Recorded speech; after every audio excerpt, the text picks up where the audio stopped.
All right, all right, all right. Get your geezer on. Let's get this. All right, all right, all right. Get your geezer on. Let's start this party. There you go. Never mind. I'm thinking of the old Pink song. Let's get this party started. Remember that? Yeah, I don't want to think about Pink anymore ever again. I know, but I'm just saying. Back in the day, that was on the radio a lot. Okay. Yeah. Get a hi, sweetie, from Netter. Hello. I guess D Pensek was first. Maybe Absolutely. not.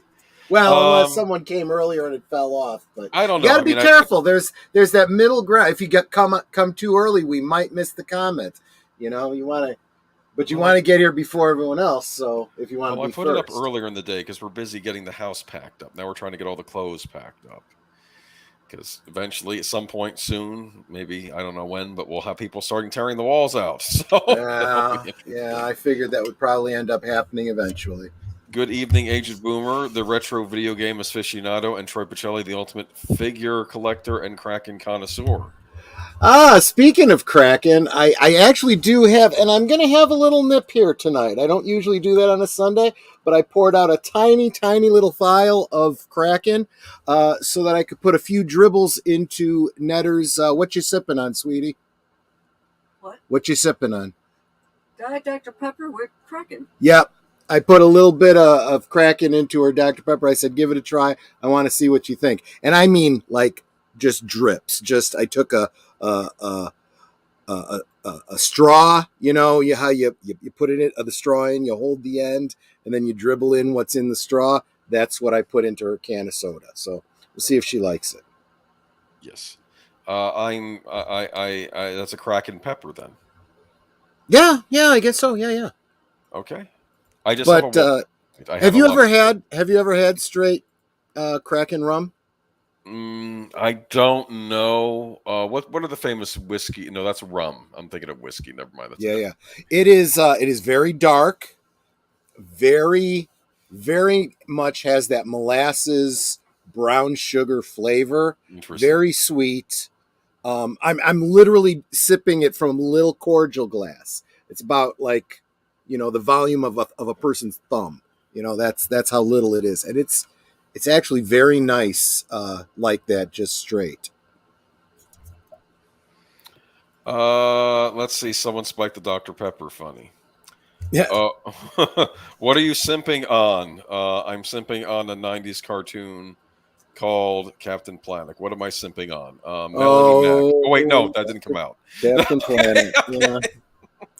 We'll talk about Captain Planet. Yeah. She's a nice looking YouTuber lady. She was actually on with all of the other women, like that Star Wars girl. She was on a stream. They called it the Sim stream, and she was on with a bunch of other people. Oh, who was that? I've seen the Sim stream before. Melanie Mac. She does gaming stuff. Oh, Melanie Mac Go Boom. Yeah. Yes. No, you know love her. Okay. Channel. Yes. Yeah. But she's a cute little thing. She is. Let me see. Troy Pacelli. It's a spiced rum, if I recall correctly. Okay. It is a spiced rum. Yeah. Kraken is a spiced rum. Very yummy. That's the only way I can put it. Rosefire, welcome. Nostalgia 90s has hurt me. I miss the 90s. I miss the 90s too. I go through different nostalgia phases. I think a month ago it was 90s. Now I think I'm back on 80s again. I missed the 90s. I got married in the early 90s, started a family during that time, and time just zipped right by. So most pop culture I completely missed in the 90s. The X-Files and The Simpsons, they were the big pop culture. Yeah, I missed most of that. Simpsons. I was too busy working crazy hours, doing all kinds of family stuff. Good game consoles back then. Yeah, see, you're talking about all the things that I always say I don't know anything about. The Super Nintendo, the Sega Genesis, later on the PlayStation, the Nintendo 64. A lot of stuff was going on with PCs. Did the Super Nintendo have to hide its identity, its secret identity, as the regular Nintendo when it would, go out and do its super stuff? Okay. He's like, Troy, put down the. I want to say you're such a boomer. This is. But you're the right. Look, the Super Nintendo was the idea. It's the super. It's like the original, but super. It's like better. Kind of like how you had regular Mario and then you had Super Mario. Do you understand? Yeah, but Super Mario actually could fly. Not in the beginning, though. The whole idea okay. behind Super Mario was that he would get the mushroom and get very big. Do you understand? He would get twice the Like size. I said, That was he the could super fly.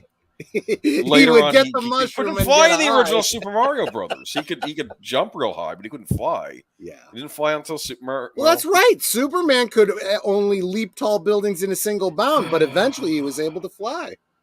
He gets a cape. He gets a cape in Super Mario World, like a superhero would. There you go. He See, gets the cape.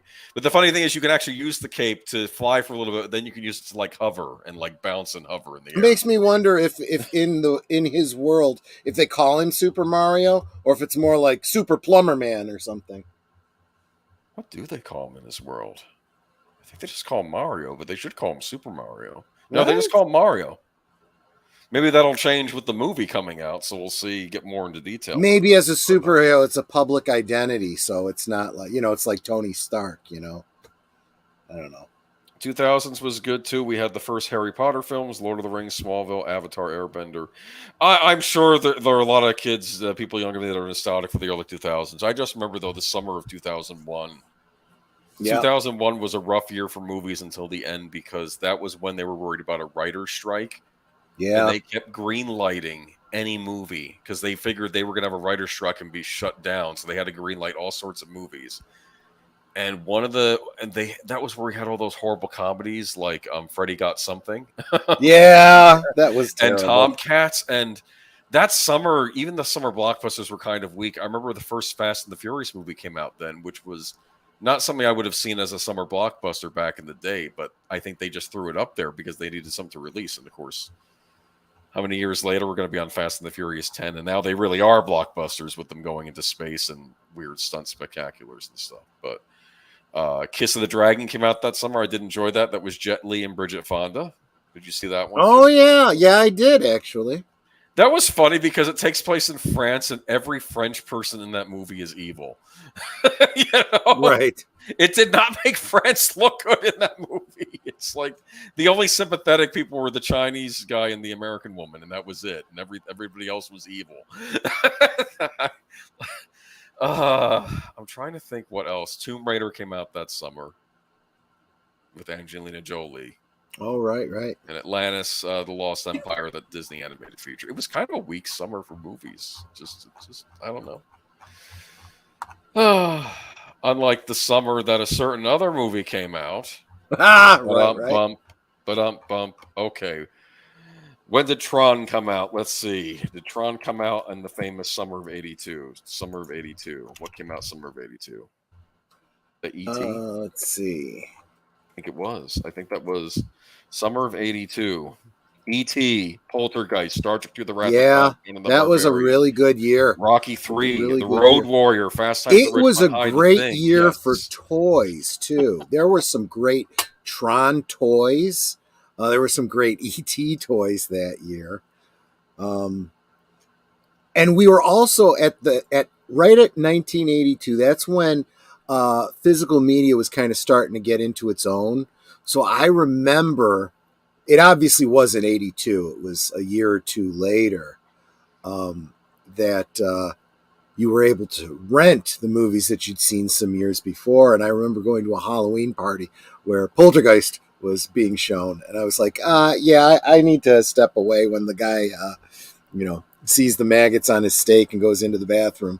I kind of want to miss that scene because I've seen it already. When he starts clawing his face off. That was brilliant movie. Brilliant special effects, but yeah, it kind of traumatized young Troy. That was Steven Spielberg again, even though he didn't technically direct it. He was a producer, and whenever I saw his name attached, I just said, "Oh, it's a Spielberg movie." When I was a kid. And Spielberg had a habit of putting these really gnarly things in his movies that were supposed to be okay for the whole family. And I'm like, and we've talked about that too. This whole idea that there was a time in our for us older people, recent memory, before there was a PG-13. You had PG and you had R. And R was R. And PG was negotiable. There could be some nudity in PG. There could be a couple words used in PG, and there definitely could be some violence in PG.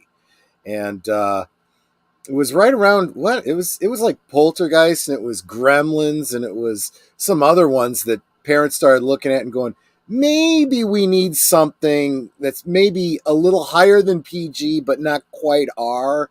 And that's where Yes. PG-13 came from.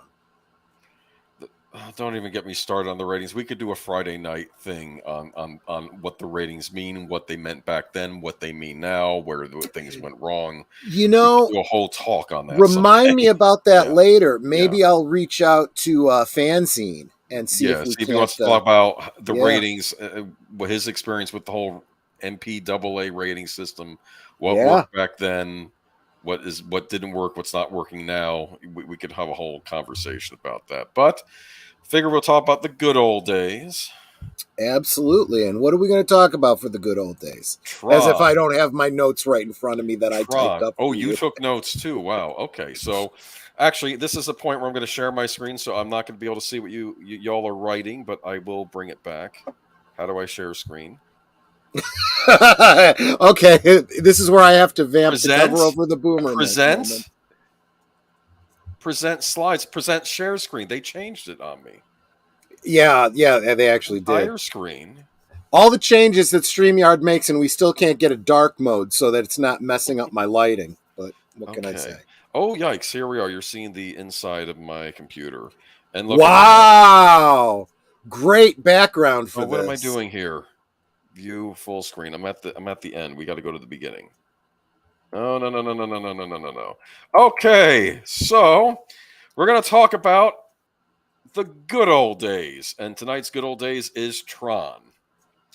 This is neat stuff. Gene Siskel of Siskel and Ebert. I spelled his name wrong. I was just going to say, who's Gene Siskel? For a minute, I thought this was a parody or something. If you want some nostalgia, they did a review, and it was they did this along with Secret of Nim and a couple other movies, and it was neat because Gene Siskel and Roger Ebert really liked Tron, and they were ragging on Disney up until that point. They were saying, "Wow, like the first decent thing we've seen from Disney." Well, you have to admit though that Tron was something different, right? And considering it came from Disney went through this period right leading up to Tron, where they were trying to do different things, and some of them just did not land. Tron did. Tron really did in a big way. If you get the Blu-ray or the DVD of it, there's a wonderful making of documentary on there, and I realized that the team that made Tron, they were not originally affiliated with Disney. They went around shopping the idea to several studios, and Disney was the one that eventually picked it up, probably because they were looking for a winner, and they were like, nothing we're doing in-house is working. So this was back when they realized that the real key to success was taking a gamble, taking a chance once in a while, not just rehashing. Yeah. But that's a clip from the original poster. This still gives me the willies. The whole world of Tron. I don't want to say willies. That's the wrong word. It's the fantastic. Yeah. Roger Eben's review said he goes to movies to go to places he'd never been before. That's why he likes to go to the movies. With Tron, he was going to a world he never knew existed before. With Tron. That's what he said. Good point. And he started doing something in his written review. He says, eventually, whole movie worlds are going to be created on a computer. I'm thinking, you have no idea how right you were back then. Yeah, that's true. It's not exactly the way that we saw it, but let me tell you something. When I saw this movie, I started imagining when I'd go to the arcade to play video games, I'm like, I got to do the best I can because my guy's going to get killed playing this game for me, you know? Did you see this on the big screen? I did.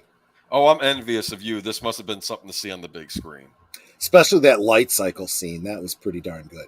And this was not 3D. This was not, IMAX. This was just your rip. But still, it was the big screen. So at the time, this was state of the art. Absolutely. In fact, I think Gene Siskel said in the review, said, you go see this in the best movie theater you have in town with the proper surround sound, he said. Back then was 4.0. The sound. The music was incredible. And we'll probably get into this a little bit later, but the related arcade game, which played the music from the movie. Oh, I loved it. I actually played the video game before I saw the movie. Was the video game released before the movie?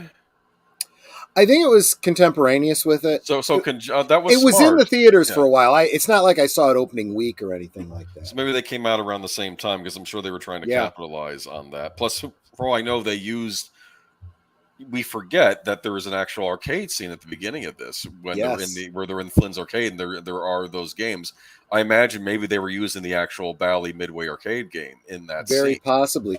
Quick trivia. What was the name of the video game that Flynn had designed that was the story point for the kickoff of this movie? Shows him playing it. Space Paranoids? That's right. Yes. Which I kept. Is that some version? Like, is that like a Space Invaders type game? Or I think it was meant to. Yeah. It was meant to, in name, kind of call that to mind, but the actual gameplay was nothing like it. So the main plot of Tron is that you have this genius programmer Kevin Flynn, right? And he was working for this corporation called Encom, which I'm assuming is supposed to be some version of IBM, right? Or something like IBM, I would imagine. He's working there. He creates some hit video games, and then the head of the company, Stark, played by the great David Warner. Yes. He steals the game. I think Flynn gets fired, and they steal his games and make a buttload, and the company makes a lot of money off of these computer games, which of course Flynn created. And of course, his main thing is he wants to figure out a way to go back into the company, like I guess what we would call hacking, or at least get in there, go into the company. Well, and prove that he's the one that created those games, so he can get what's owed him. To the writer's credit, I mean, this was at a time where, and let's face it, in a lot of other places in the story, they take incredible liberties with computer concepts, but back in the early 80s, when nobody understood computers, they made up all kinds of fanciful things about computers that you couldn't do back then and you can't even do today, like hacking into computers that weren't even connected, in any way, shape, or form. In this movie, they don't go with that convention. He has to physically get into the corporate office to get access to the mainframe directly, because it wasn't something he could hack from outside. Yeah, he has to sneak in. And those are his friends. I forget. Alan, I think, is his friend's name. He's the one that created the security program for the company called Tron, right? Right. It was a security program, and I think the security program is being messed with by the master control program. Right? Yep. And this is where it becomes important that the computer programs are personified, on the screen at first, but then in quotes in person, as resembling the controller, the human person that either designed them or is controlling them. Which I think is pretty clever, actually. Yes. Because it almost reminds me of like on Dark Shadows when they'd go back to colonial times and you'd see the same actors, but they'd be playing their ancestors. It was either an ancestor or there was a story of some sort of reincarnation. That's the narrative way of demonstrating something like reincarnation or like you said, family lineage. But here I think it's even a better storytelling element, because the users, which are the human beings that design the computers, program them, and use the programs, and the programs themselves have a religious connotation. These programs are made in their creator's image, literally. And like, of course, in the computer world, it's illegal. It's illegal for them to acknowledge that users exist. It's like, oh, another religious nut. They say. They even say exactly that. To talk about the users is to talk about religion. That's a very interesting concept. So compared in their world, I guess we would be their, I don't know, angels, deities, something like the gods. Yeah, deities. Yeah. And it's fascinating. So we get a glimpse into the computer world, and of course, there's some hand drawn, and I think a lot of it is CG. It's early CG in this. Yeah, movie. This was and literal computer graphics. Yeah, it was 3D rendered, very low resolution by comparison to what we're used to today, but incredible stuff. So of course, this is where what the programs look like. This is what the Tron program looks like. Yep. And If I remember correctly, these effects were done using reflective tape. Everywhere that you see those glowing lines, that was this reflective tape, and it's the exact same filming method that was used. It was actually first used in Superman. 77 was that? In Krypton, where they had that on the S's and of course parts of their clothing and stuff like that. Very, very similar effect, but I mean, literally this done the same way. And I have to say, when you watch this movie, especially when I was a kid, it's like they brought the computer world to life, don't you think? Exactly. I That mean, was exactly their intent. Yeah. this is sort of what I thought what was going on inside the computer at home or at someone's house. You'd Right. see Right. what's going on here. But of course, I think this is a charming look. I mean, obviously, I do too. It's. I love the fact that they desaturate the color elements of the humans. So in other words, instead of seeing flesh tones, you see gray, right? So it gives it that black and white film sort of look to it. It's interesting too, especially when you go into Tron Legacy and you have programs of it's like they always go for like the plainest shade, whatever race the person is. You ever notice that in the sequel? Exactly. Too, I think, yeah. Exactly. It's funny. This was a character in the real world. He's like the memory database. It's funny because he was like the old computer programmer for the company that probably started before. I don't know, maybe during the Turing era. I don't know. And of course, here we have the great David Warner, not playing Master, also the voice of the Master Control program in this movie. Well, wait, back up a second. Did you notice the Easter egg there? What? Where? Here? No, on David Warner's. Yep. What's going on? Look on the far right of the screen he's Pac-Man. on. Yep. That was in the film. That's not like you grabbed a shot from someone playing around. That was actually in the film. That's so funny. Mm-hmm. I part of me wonders how the video game Pac-Man would relate to this world. But if you think about Pac-Man, also black screen in the background, glowing lights. Exactly. It has that whole feel to it. Look at this. Look at these amazing computer cities. It's fascinating. I mean, it looks like Japan today. Now, of course, there you go. Game. That's a preview thing for it. Unfortunately, I couldn't get any real pictures of it. But the world we know has spawned another world, a parallel world of energy and light, a world where video game battles are real. Enter the world of Tron, the video game from Bally Midway, based on futuristic adventure motion picture from the Walt Disney Productions. Yeah, I mean, this was state-of-the-art stuff. Disney done good here.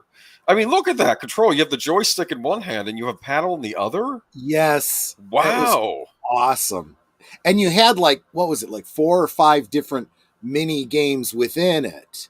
You had the light cycles, you had the spiders, you had enter the central control, you had a breakout type of thing to attack the central control. That's super cool. Yeah, it was a great game. I believe Arcade 1-Up does do a replica machine of this you can buy for your house if you have room for a replica arcade machine, which I don't, but Yeah, on the one hand, I feel like, well, just for space saving, I'd rather just have it ported to my PC. But then it's like, but I want to be able to have those controls, that authentic feel for it. Those kind of controllers were pretty cool. The those kind of sticks, I did like those. I keep thinking Sega used sticks like that with like their Afterburner arcade game, but I could be wrong. But but Tron, big deal when it came out.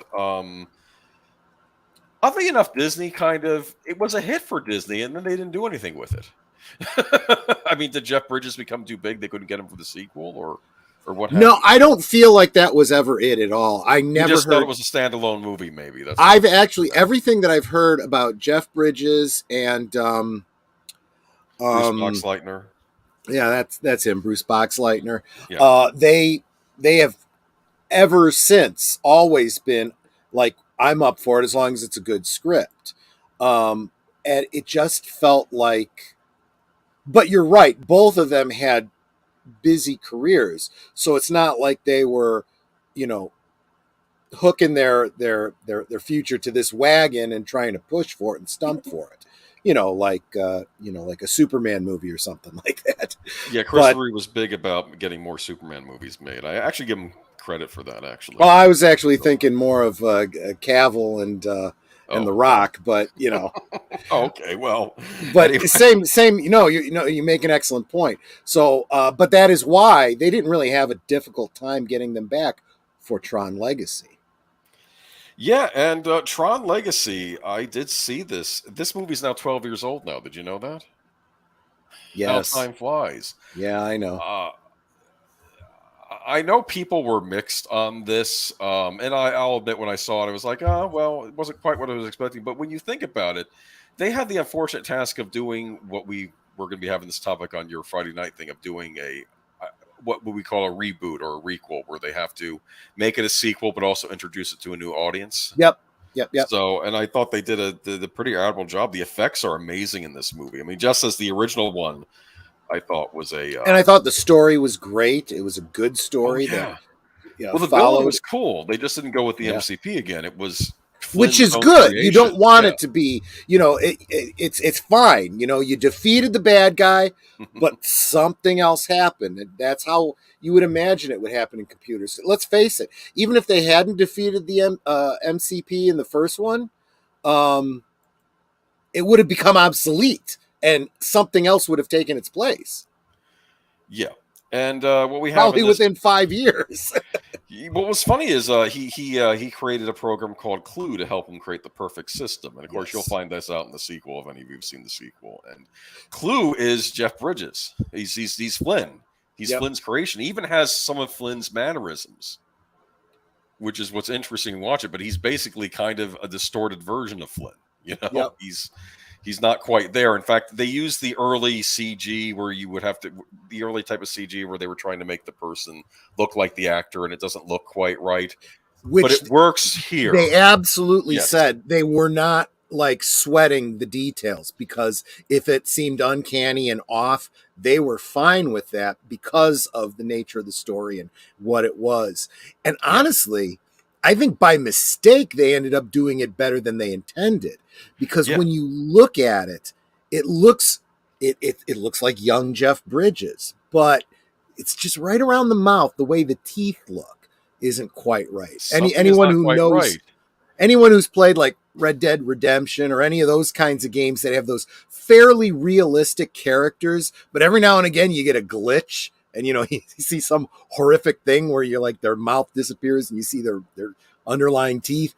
That's kind of what it felt like, Oh, look up the Mass Effect 3. I think PewDiePie did a Mass Effect 3 video. I should send it to you, where he talks about how off all the characters look. It's like, they weren't quite done yet. Yeah. I'll have to check that out. Yeah.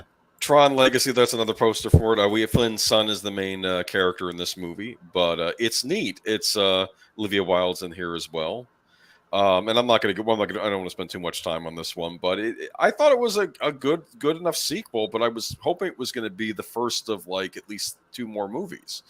I thought this was like they gave us a taste, and they'd already set up. They had Cillian Murphy in there as Dillinger's son, who apparently got a job over at NCOV, even though his father went to prison for. They really missed the.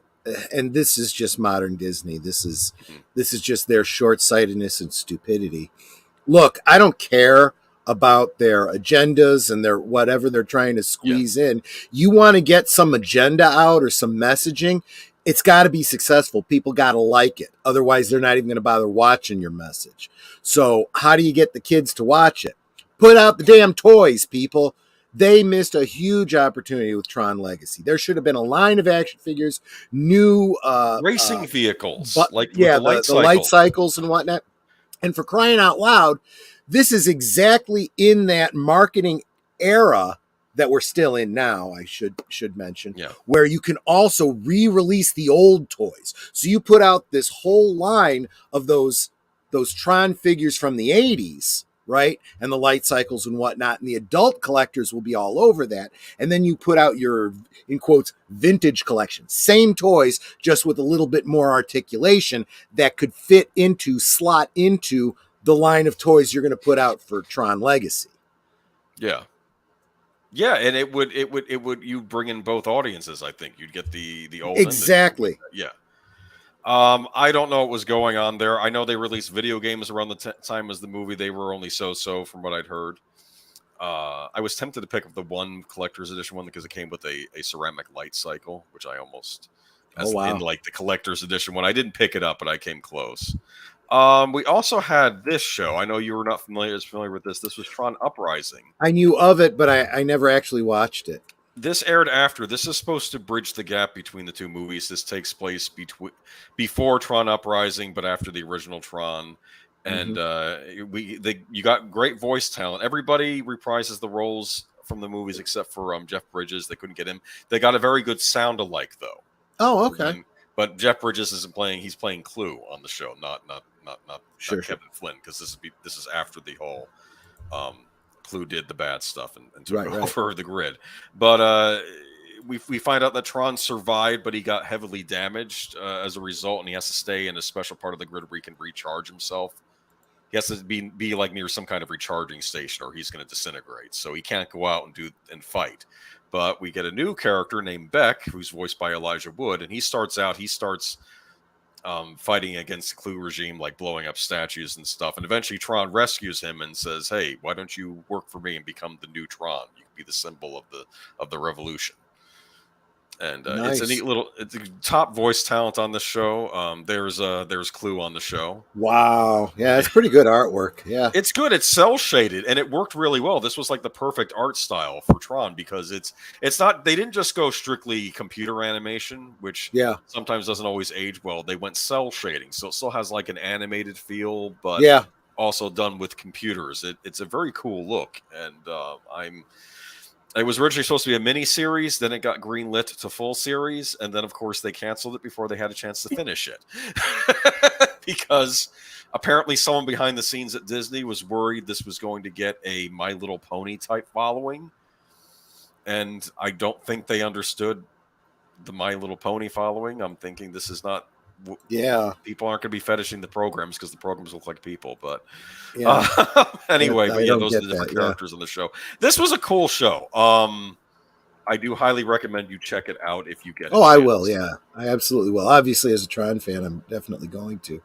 Real quick, going to the comments, I see David Pensek, Age of Boomer Troy Pacelli.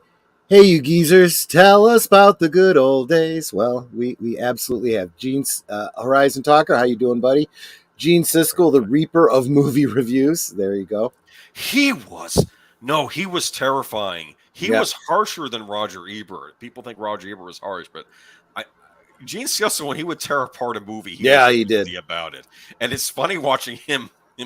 Oh, you should see him. They hated Caligula when Caligula came out. Remember that? Oh, I can understand that. Yeah. Yeah, but I love because he actually said Gene Sickle, the Reaper of reviews. So Gene Sick. Oh, that's funny. That's what he's going on about. Joshua V. I saw the population episode. It was odd. I've yet to see the episodes of gang violence, drugs, and AIDS. What are we talking about here? Was that something from Legacy? I don't think so. Or Uprising. I don't think so. Uprising? Okay. Joshua V. I tried to get Troy on PSP this weekend, and it turned out the seller didn't have the disc after I opened the shrink wrap. Oh, I don't know. Sorry, I'm not caught up on the things. Hold on. I'm trying to figure out where we are. Boosh McFadden, how you doing? Good to see you. Deleted Seeds dropping the links. Thanks so much. Got to sneak in like a net runner. There we go. Horizon Talker said, "Good one, good one." Matanui and saving budget on hiring actors. Well, but see, we still need voice actors, and that's still a talent too. So let's not sell that short. No, yeah, and I have to say I do miss Tron, and one of the things that made me angry after Disney bought Star Wars, I'm like, they're not going to do a Tron 3 now, are they? Because they're going to say we got the sci-fi thing sewn up. We can just release a Star Wars movie a year, and we'll never have to do another Tron movie. And sure enough, that's sort of what happened. David mentions that they also use rotoscoping in some of those sequences with the actors. And right, it was the 3M reflective tape that was the reflective material that I was trying to think of. Thank you. Thank you It's for a that. fascinating movie to look at now. I mean, the effects really were state of the art back then. It was. Yep. It's still wonderful to look at even now. I don't give Disney a lot of points. They did a great job with the Blu-ray of the original Tron. Tron Yep. was for visual effects ox because it was deemed to be too reliant on CG and everything you see. Isn't that ironic? Well, and there are so many examples of stuff like that in the awards shows. And it's like, this is, I mean, you talk about boomers, right? These are old dumbasses that just are not aware of what's going on in the world around them. Just like the people that are making laws about technology. They don't understand the technology, and yet they want to try regulating it. And they're completely behind the curve. Yeah. The score for Tron Legacy was quite good too. I enjoyed the score for both movies. I have two different scores for Tron Legacy, like a remix version and the original by Daft Punk. Interesting, Journey provided a track for Tron, the original Tron. Did you know that? I did not, but it does not surprise it's me. a musicals cue, but it's completely the guitar riffs and stuff. But it was done by Journey. It was called the 1990s, I think. Like I guess this is what the 1990s are going to be like. But I'm a little, because we're behind, I'm not sure. I'm assuming that Bush McFadden is referring to the PG versus PG-13 when he's referring to the nips in Caddyshack. Yes, the seeing nudity in a PG film definitely did happen in the late 70s, early 80s. You could even think of the skinny dipping scene in Jaws. Think about the completely gratuitous topless scene in Airplane, when all you saw on the screen was boobs. Not sure why he's mentioning Cindy Morgan. That's a little bit beyond R, actually, if you're watching movies with Cindy Morgan in them. Toys greater than sermons? Yes, they are. Olivia Wilde toy. Has there been such a thing? I'm sure there has, but that's another channel for an adult audience. No, now I'm thinking of when Olivia Wilde had to.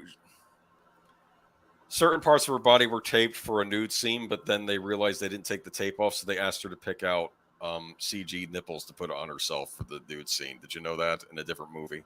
Oh my gosh! That didn't happen. You know what? I should not even be surprised anymore, because after 50 Shades of Grey and CGing in a merkin on the girl, it's just this is not a job I would want. Let's just put it that way. All right. But first season was good. Went off the rails when it switched shoulders. I don't know. I kind of like the second season too. That's I know that a gentleman in the community worked on that show, right? Yeah. So Cameron Pasha, who those of you that follow Midnight's Edge and Valiant Renegade and that Park Place and whatnot, he was actually a writer on that, and he has often told the story about how it was a great show and it was doing very well, and Disney yanked it. Disney decided they wanted to go a completely different way with it, and it just fell apart. Oh, I see. So it did change in the second season. It did change in the second season, and I still enjoyed it though. And he said this isn't going to go over well, and this is why. And sure enough, it didn't. And they said, okay, we're canceling this thing. And he's like, I told you so. It's weird because I remember when I was watching it. I mean, I watched it all the way through because it was on Netflix at some point back when you actually had Disney stuff on Netflix, and I just watched it all the way through. And I didn't have a problem, but then again, I wasn't watching it piecemeal like everybody else. I watched it straight through. So I think whatever changes they had to make, I think they integrated them well. Maybe others disagree, but I do remember loving the villains on it. You had Lance Henriksen as General Tessler. He was the main villain on the show. Clue was more like a background character. Like they weren't going to send him in unless things went really wrong in this one city and on the grid. And General Tessler played by Lance Henriksen. And you also, one of his henchmen had a personality like that of Caligula or Nero, like one of those effete, psychotic, power mad types. It was really neat, but I'm sad it's off the air. But we do have Tron 3 news later in the night. We'll talk about that. Not too very far into it either. We'll get into that. There was a note earlier. Is this going to have the Jared Leto effect? We'll see. I don't think that just as Jared Leto is in a movie that means it's going to be bad. I did like Blade it's Runner Tron in time. I don't know. That doesn't. I'm thinking really maybe Blade Runner 2049. He was good in that as the villain. Yeah. We'll he's a good actor. He really is. He's just except in crackpot behind the scenes. Well, I'll say this though: was anybody good in House of Gucci before we start picking on Jared Leto? Let's be honest here. I know nothing about it, so I can't. You need to watch House of Gucci. No, I absolutely do not. You want to see Adam Driver putting on an Italian accent? I cannot add any more to the ever-growing list. It really has to be something I desperately want to see because I cannot keep up with all of this stuff. Everyone in that movie has a bad. It's in English, but everybody has a bad Italian accent. It's so bad. Lady Gaga's in it. Salma Hayek's in it. Lady Gaga actually is Italian. Well, yeah. Well, so is Al Pacino. He's in it, but it's they don't necessarily have the Italian accent. Well, that's a good point. They're Italian American, maybe, but it's. Anyway, let's move on. Let's move on into the unfortunate news tonight, which is always somebody died. Yeah, it's gonna keep happening because life is finite. Nothing you can do about it. All right, so let's see if I can find my notes that hopefully I didn't port over to the external hard drive, which I did. Give me one second here. I just dropped the link. If you want to just grab the link yourself and I have my own notes here. Just give me half a second. Gotcha. I'm going into another room. Got some additional notes. Well, let me at least start with the headline: Gina Lollobrigida, movie star and sex symbol, dead at 95. 95. Let's be honest. That's a good long life, absolutely a beautiful woman, beautiful Italian woman, for what that's worth. Well, there are many beautiful Italian women. I absolutely agree with you on that. She is for a certain generation. She was the epitome of that title of sex symbol. Absolutely. Yes. So let me go ahead and there's the link. I already got the link. It's up there. You... I told you I was doing it. Oh, okay. All right. But you said you had your own notes you wanted to pull out. I have my own notes that I'm trying to fetch right now. Give me a second as I wait for the external hard drive to register on the computer. There we are. Oh, you boomer, you. You're such a boomer. Listen, I had to get everything up on Rumble. If you want, I can start reading the article for you while you're. Why don't you start reading this article? Okay. In fact, I think I pretty much had most of the article there anyway. Go ahead and read it. And I'll find my notes. Hold on. I actually have to open it up in an incognito window because apparently I've already. Let's see. How do I open an incognito? People are leaving. See, I'm having my own boomer stuff going on here. Okay, here we go. She began her career in her. Damn it! It's New York Times, and they don't want to let me. Don't want to let me read it. Hold on, so, I'll read it. Let me go ahead and bring it up from MeWe. From the, I'll bring up a base notes here. Okay, come on, gotta get past. There are my notes. Well, everybody's laughing at us, Boomer. You know that, right? It's horrible. I don't know why I put them on the external. I'm assuming that's where they are because it's saying they're not here unless I threw them out by accident. Okay. Come on. Here we go. Okay. She began her career in her native Italy, and although she achieved fame in America, she worked more often in Europe. She later had a second career as an artist and filmmaker.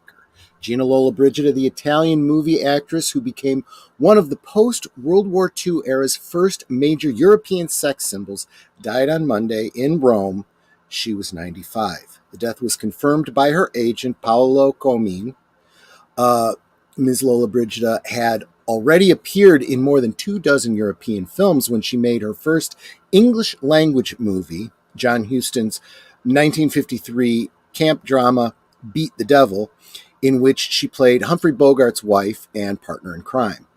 That film and the attention she garnered in Fan Fan La Tulipa, an Italian-French period comedy released in the United States the same year, were enough to put her on the cover of Time magazine in 1954. That's when it meant something to be on Time magazine. She went on to unqualified American movie stardom, exuding a wholesome lustiness in a handful of high-profile films. She starred in Trapeze in 1956 with Burt Lancaster and Tony Curtis, The Hunchback of Notre Dame in 1956 as Esmeralda, obviously. Quasimodo's Beloved Beauty, Anthony Quinn played Quasimodo. Solomon and Sheba in 1959, a biblical epic with Yul Brynner. Come September 1961, a romantic comedy with Rock Hudson, and Buonasera, Mrs. Campbell, 1968, a comedy about an unwed mother. Throughout her career, however, she continued to make many more European films than American ones. She starred with the continent's leading men, including Jean-Paul Belmondo, Marcello Mastroianni, Jean-Louis, I even have problems with the Italian, Trintignant, and Yves Montand. In 1955 film La Donna Più Bella del Mondo, the most beautiful woman in the world, term some in Hollywood came to use about Ms. Lollobrigida herself, released in the United States as Beautiful but Dangerous, brought Ms. Lollobrigida her first major acting award, the David di Donatello, Italy's equivalent of the Oscar. She won the Donatello twice more for Venere Imperiale in 1962, in a tie with Silvana Mangano, and for Buonasera, Mrs. Campbell, in a tie with Monica Vitti. Ms. Lollobrigida was always considered more a sex symbol than a serious actress, at least by the American press, but she was also nominated for a BAFTA award as Best Foreign Actress in Pane, Amore e Fantasia, 1953. She received a Golden Globe nomination for Buonasera, Mrs. Campbell, in 1969, and for a recurring role in the primetime television soap Falcon Crest in 1985. After 2 decades in front of the camera, she embarked on a multifaceted second career as artist and filmmaker. She published her first book of photographs, Italia Mia, in 1953. Believe it or not, she takes good pictures and isn't just trading on her name, Jean Thornton of the New York Times wrote. Quoting yourself here, huh? Okay. She wrote, directed, and produced Ritario di Fidel, a documentary based on her exclusive interview with Fidel Castro, the communist leader of Cuba, which was shown in the 1975 Berlin Film Festival. She was also a sculptor, and an exhibition of 38 of her bronze pieces was presented at the Pushkin Museum in Moscow, among other venues in 2003. Ms. Lollobrigida was awarded the French Legion of Honor in 1993. She ran unsuccessfully for the European Parliament in 1999. Luigina Lollobrigida was born on July 4th, 1927 in Subiaco, Italy, east of Rome. Okay, so she was, if I remember correctly, that's a rural area. She was one of the 4 daughters of Giovanni Lollobrigida, a furniture maker, and Giuseppina Mercuni Lollobrigida. In her teens, she studied art, but after she was discovered by a movie director, Mario Costa, she began appearing in small roles in 1946. By 1949, she was a star billed second in La Sposa Non Può Attendere, The Bride Can't Wait, and the next year she appeared in Miss Italia, inspired by her real life experience. She had come in third in the 1947 Miss Italy pageant. After her film career wound down in the early 70s, Ms. Lollobrigida appeared on television in Europe and the United States, including the Falcon Crest episodes and an American television movie, Deceptions, in 1985, in which she played an excitable duchess entertaining in Venice. Her last feature film appearance was in XXL 1997, a French comedy that also starred Gerard Depardieu about a Jewish family in the garment trade. She married Mike Skofik, a Yugoslavian-born physician who became her manager in 1949. The couple separated in 66 and divorced in 71. Their son, Milko Jr., survives her along with a grandson. In 2006, she announced plans to marry Javier Rigau y Rafalos, a 45-year-old Spanish businessman, but she canceled the wedding less than 2 months later, reportedly because of overwhelming press attention. Ms. Lollobrigida broke a thigh bone in a fall last year and had surgery to repair it in September. She said she was able to walk again soon afterwards. Ms. Lollobrigida was often outspoken in interviews. In 1969, she suggested that women pretend to be stupid in front of men. She claimed to have no beauty secrets and to do no exercise other than dancing, and to have no objections to being seen as a sex object and being told that she had a beautiful body. Why should I be offended? She said in a 1995 interview with the New York Times. It's not an insult. After she had grown, pretty common sense. Yet she had grown philosophical with age. Success is something that goes up and down. She said in the same interview, I was hungry, I was rich, life changed again, and now I'm not rich, but I still have my mind. Okay, well, I guess that's true of anything. You have your good years and your bad, right? I should think so. Absolutely. Yeah. I was not too familiar with this actress. I am sorry she's gone. I will try to look for her work though, because she sounds like a fascinating person. Absolutely beautiful. Yeah. And in fact, a lot of the younger audience might know her, at least by name, from like some of the Bugs Bunny cartoons, whenever they'd have like the famous people like being caricatured in the cartoon, or a reference when they want to say something about a beautiful woman, like Gina Lollobrigida, I love the one cartoon where it was a Bugs Bunny cartoon, and it was a riff on all the Warner gangster movies. Yep. And you had all the Warner gangsters in there. Absolutely. And Bugs Bunny Cagney and so forth. Yeah. And he goes, "It's curtains for you," and they say, "Oh, it's Bugsy," because Bugs Bunny. Yeah, it's Bugsy, exactly.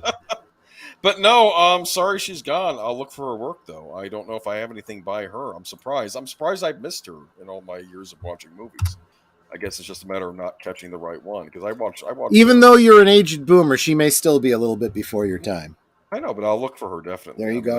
I do like Italian cinema as well. She was also on Falcon Crest. Yep. Yes, she was. You'll find that whenever you watch horror movies, that you'd be surprised how many horror movies how at least one of the actors has a tie to Falcon Crest. I don't know why. That's interesting. Case. Like everybody was on Falcon Crest at some point. It's like, yeah, we have. Let's see. I found my notes. There you go. Okay. Do you want to take the next one? I'll take the next one. I'm not going to spend too much time on this, but David Crosby, Birds and Crosby, Stills and Nash co-founder, dies. at 81. Yep. I'm telling you, we're losing too many people. Singer, songwriter, guitarist David Crosby, a founding member of two popular, enormously influential 60s rock units, the Byrds and Crosby, Stills, and Nash, Yep. has died. His representative says he was 81 years old. Cause of death has not been revealed. The death came as a surprise to those who followed his very active Twitter account, which he kept tweeting on as recently as Wednesday. One of Crosby's final tweets Wednesday was to make a typical jocular comment about heaven. I heard the place is overrated, cloudy. You get it? Yep. Okay. Crosby died Wednesday night, according to an in-law of the singer who texted the New York Times with that time of death, provided no further information. Former Crosby, Stills, and Nash partner Graham Nash, who had been estranged from Crosby in recent years, as their group went its separate ways, paid tribute on his social media. It was a deep and profound sadness that I learned that my friend David Crosby has passed, Nash wrote. I know people tend to focus on how volatile our relationship has been at times, but what has always mattered to David and me more than anything was the pure joy of the music we created together, the sound we discovered with one another, and the deep friendship we shared over all these many long years. David was fearless in life and in music, Nash continued. He leaves behind a tremendous void as far as sheer personality and talent in this world. He spoke his mind, his heart, and his passion through his beautiful music and leaves an incredible legacy. There are the things that matter most. My heart is truly with his wife, Jan, his son, Django, and all of the people he has touched in this world. Okay. You a fan of Crosby, Stills, and Nash or the Byrds? I have to admit, well, the Byrds a little bit more, but Crosby, Stills, and Nash, or Crosby, Stills, Nash and Young, some say, it was a little bit hippie-ish for me, so I never really got into their music, but... Yeah. Well, yeah, that's what I figured. Maybe before my time too. I remember when they had didn't they do a Woodstock tour or a new Woodstock concert back in the 90s? Probably, very probably. And I remember they toured in that, along with a lot of the newer bands as well. But sorry to see him go. We're losing a lot of talent, and I don't know where we're gonna go from here. I mean, you have to wonder though. I hate to say this. Do you think in 50 years, when a lot of today's artists are passing, are people going to care as much? I don't know. I think in the coming weeks and months, one of the things I'll probably want to be talking more about, we'll definitely be getting into this in 2 weeks on my channel, talking about the loss of talent and how I don't care if you're talking about music or movies or TV or just writing in general, you don't have the talent anymore. People are not. There's certainly companies aren't taking chances on something new. Artists are not expressing themselves, in original ways. All people seem to be able to do is just regurgitate someone else's work and say, I'm going to update it for a new audience. No. If you're going to do something for a new audience, do something new, But then they wouldn't be relying on the old audience to still go and see it. Well, we'll get into that. That's another discussion. I don't want to, but that almost does lead us into our next topic, My dad, which we won't spend too much time on because we talked about it a little bit last week. Definitely be following Midnight's Edge and Valiant Renegade for this a great deal more.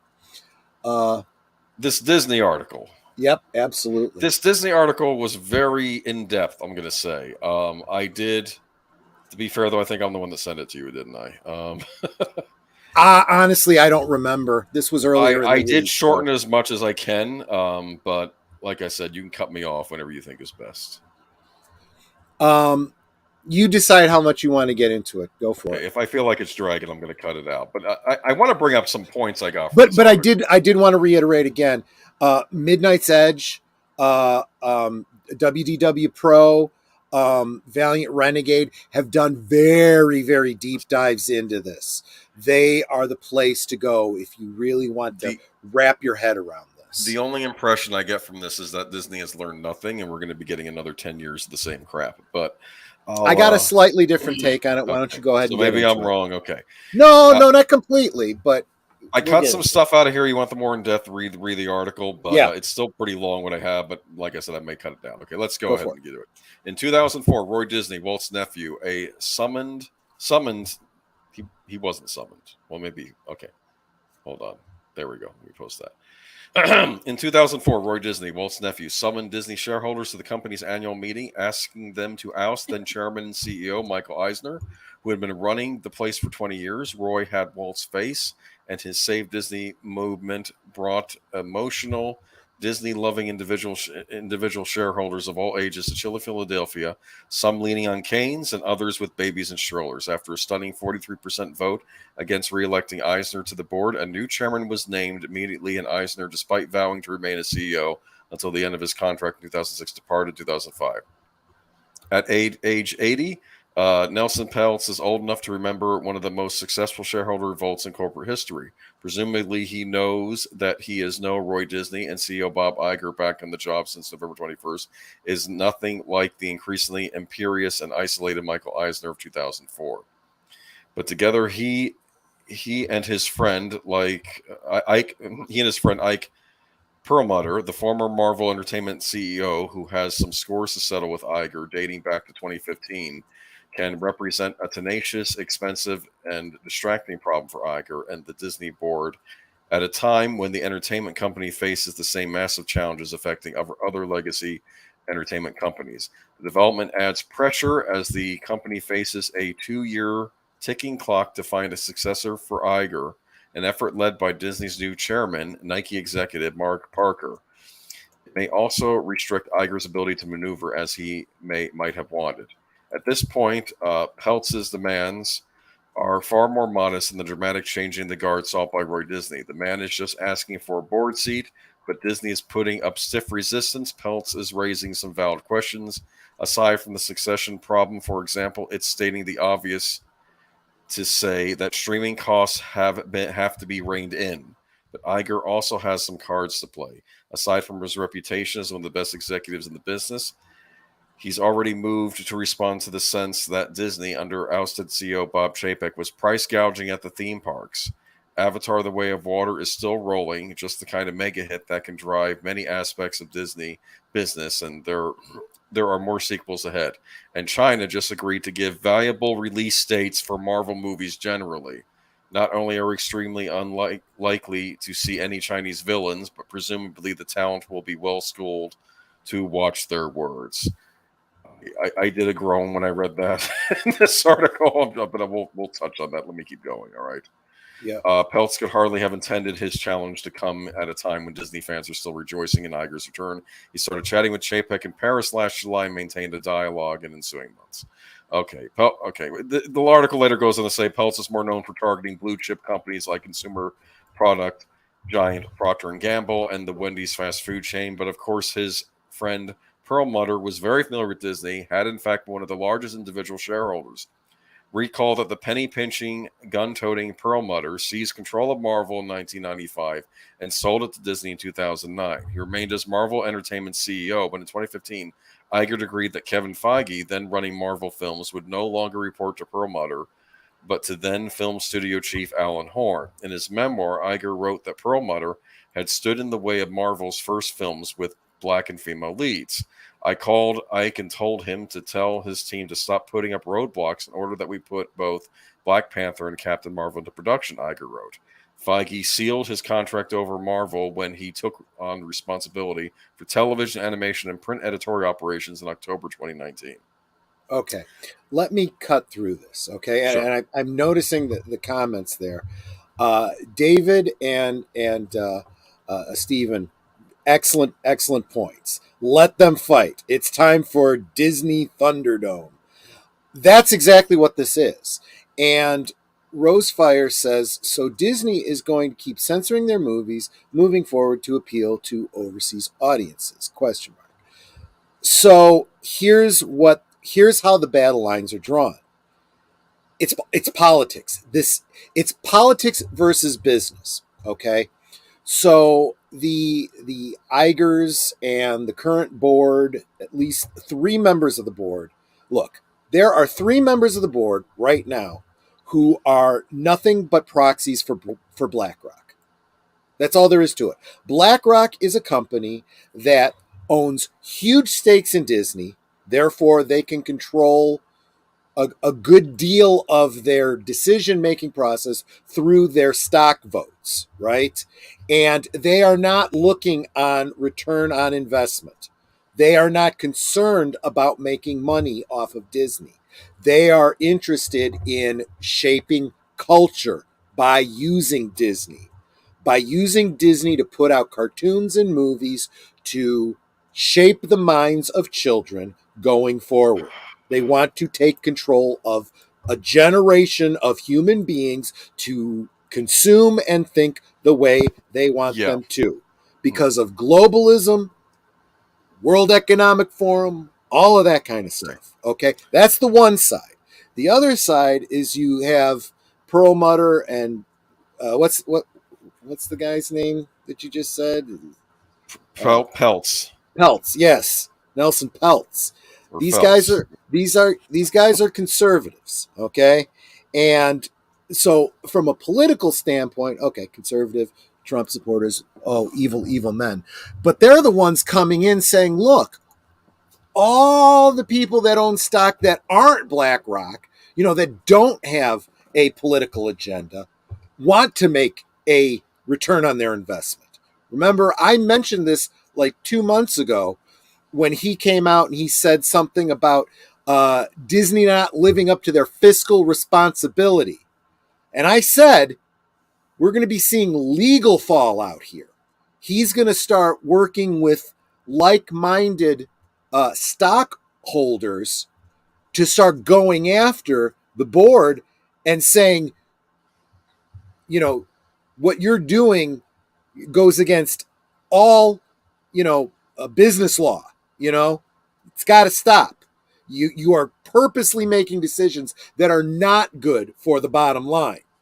And that is the battle that's now being waged in the boardroom. I'm trying to figure out Perlmutter. Was he the one who was in charge of the television side of things for a bit on Marvel side? Who was that? Perlmutter. Never mind. Yeah, I don't know what his role was. Wasn't he? Because I remember there being. Didn't he come in with? He came in with the animation company they picked up, right? That Pixar, right? No, I don't know. I think I think he was the one that was running Marvel before it got sold to Disney. Oh, maybe you're right. Oh, right, it was Marvel that he was involved. And I don't know if he was the one responsible because I was saying, Luke Cage and Jessica Jones were Netflix series. They got okayed. I'm going to say Captain Marvel. I'm sorry, that movie was not a success. I don't care how they're trying to spin that movie. Black Panther was, and Black Panther probably should have been greenlit. I think maybe Black Panther should have come later in the MCU cycle. Yeah, no, they're writing off other legacy characters. They needed somebody big to carry on the torch, but I don't know. This is what I see. There's other elements though for you to look at. It may not be in this article, but something I just came across from earlier in the month. I don't know how I missed it. There's a lawsuit going forward that says Disney was a state actor colluding with government to force vaccines on employees. That's a lawsuit that's moving forward. So that's going to be very interesting too. So again, it's not about business. It's about you think get in line. Yeah. It doesn't seem like their demands are even that big, though. They're not even trying to Alice Iger. They just want to see it on the board. Is this for the future when they select the new head of Disney? Absolutely. Because as they're pointing out, the board is not representing the shareholders. Yeah. Here's what I think, though. Maybe I'm being black-pilled on this, but I think I just feel they're going to lose this fight. I feel like no one is learning hard lessons over there at Disney, and I think it didn't help the fact that Avatar was a success. It had to be otherwise. Of course, that was a 20th Century Fox holdover anyway. I think it's going to be. I think it's just going to be more. It's going to be making more bland stuff catering to China. And I know that there are forces out there that want to change the entertainment we watch to kind of influence people's thoughts and opinions. I guess in regards to social issues and politics. That doesn't. I don't think that really works. I think you just end up getting a lot of bad entertainment as a result. But well, it is actually going to. I mean, and it's fine. You can keep pouring money into Disney all you want, but the stock value is dropping, dropping, dropping. And look, even BlackRock is not an infinite font of money. I was saying a year ago, Disney is not too big to fail. When I said this will eventually lead to the ruin of Disney, and people are like, Disney's too big to fail, they'll be fine, blah, blah, blah, blah, blah. Well, that's not playing out in the market. And I'm going to say the same thing about BlackRock. BlackRock is not too big to fail, too. There is no country, there is no company, there is no human being too big to fail. That is one piece of wisdom you should get from me tonight. Okay? The bigger they are, the harder they fall. well, Disney deserves to fall at this point. But look at this, Rising Talker.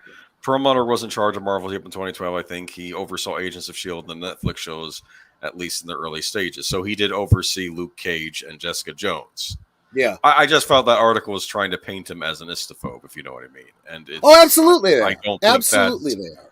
I don't think that may necessarily be the reason why he wasn't greenlighting Black Panther yet. Maybe he was just wanting to wait on it until the current heroes, because what it was is, and his quotes have been taken out of context, and he's actually been misquoted. Yeah. He was coming at it from the marketing standpoint, and he's going, will the toys sell? Okay, so he would have looked at things like Captain Marvel and said, are we going to sell a bunch of girl toys? All the toy industry tells us, no, that ain't going to happen. And sure enough, that's exactly what we found to be true. So you could call him an istophobe, but he's been proven right? Now, the difference is he's kind of 50-50 when it comes to Black Panther. Black Panther sold very, very well. So you could argue he was wrong. But he was only half wrong. Because then when they continued forward with the next movie, those toys did not sell. Well, it helped. It didn't help. Well, they lost their lead. Nothing succeeds like success. Yeah. So, yes, from a business standpoint, Black Panther may not have been the best investment plan, but a good, very well made, very entertaining Black Panther film that appealed to more than just a small subset of your demographic, that appealed to a mass audience, is gonna succeed. I'm curious as to what Perlmutter thought of Guardians of the Galaxy if he had also denied that one. Because trust me, when I first heard Guardians of the Galaxy was announced, I'm like, wow, that's a risk take. Right it was. It absolutely was. No one was more surprised than me. When I heard Guardians of the Galaxy was coming out, I was like, well, that's a deep cut. That's pretty obscure. Where does that fit in here at all? But then when I saw the marketing for it, I'm like, okay, that's pretty brilliant marketing. And then I saw the movie and loved it. And I'm like, okay, they got a hit here. Doesn't the board work for the shareholders? The board can be fired, released. In theory, yes. In practice, not really. Just like in theory, your politicians work for you and you can fire them by voting them out of office. In practice, well, I'll show you the last couple elections. So in other words, the ousting of Eisner is something that should have been the norm rather than... Let's put it this way. Yeah. What the current financial situation at Disney is, you can point to the ticker tape, but what's going on actually behind the scenes at Disney is really being frickin' covered up. And we know that because of the way they got rid of Chapek. There is something big financially happening that is being covered up by Disney, and there's no way to know what it is. People are disappearing over there. If you notice that, it's like every week. 1 million ballots in California missing, no fraud. Yep. Word of the day is nuance. What's nuance? I'm sorry. Nuance is lost in today's. It sure is. You're absolutely right about that. At any rate, I'm not too hopeful for the future of Disney right now. We'll see if these two can do some good, but I don't At this know. point, I actually am hopeful that they crash and burn, because that's about the only way this is going to turn around. I don't. Although I was talking to Nanette, I had told you guys I sold my stock, after the Gina situation. Kind of glad that I did. Now I'm starting to think maybe I should buy some stock again as it drops, buy low, and then, get a hold of this, turn over my voting shares to this Nelson Peltz, try to help him in his battle against the forces of BlackRock. We'll see. Let me know what you plan. How do you have a company called BlackRock? And I mean, that's just ridiculous branding. I mean, that's a villain corporation name. They don't from care. A bad it's arrogance. Movie, It's arrogance. It is arrogance. We can name ourselves, and people are still going to be stupid enough to think we're the good guys. That's what it is. Devil doesn't hide anymore. He just stays in plain sight. Nobody sees him. I mean, that's sort of what this is. I mean, this is just. What was I going on about, though? I am going to say I don't want more stuff I don't want more catering to the Chinese market on American movies. I'm done with that. Maverick, I think, showed that you don't have to do that anymore. You have to vote with your wallet. You do. And I would even say, guys, those of you that have YouTube channels, you have a responsibility. I know that the thought is, well, I'm not giving them any money. I'm reviewing this for my channel members and so forth, so they don't have to see it and they don't have to support. You know, another way that you could support? Don't give them free advertising. Don't talk about Disney's films. Just say, screw it. Disney has a movie coming out. It's a thing. I won't be reviewing it because fuck Disney. Yes. We're far enough into the video that I can use. Oh, because of the whole thing, yes. But that's okay. Not in the first 15 minutes. But we will be talking about Tron 3 later. Yeah, there you go. Isn't there a social media company called Hive? That's kind of menacing to me. Yeah, right? Oh, yeah. Well, anyway. Let's move on into the wonderful world of video games. Yes. By the way, I am noticing how beloved about the Hogwarts Legacy game. I might do some looking into that this week to see if there's anything worth looking into on that, because apparently it's getting a certain group of activists very angry. I would love to hear your take on it. It's not my bag, but I'd love to hear. Well, the game itself sounds interesting if you're a Harry Potter fan, because it actually takes place in the 1800s, so it's removed. Oh, interesting.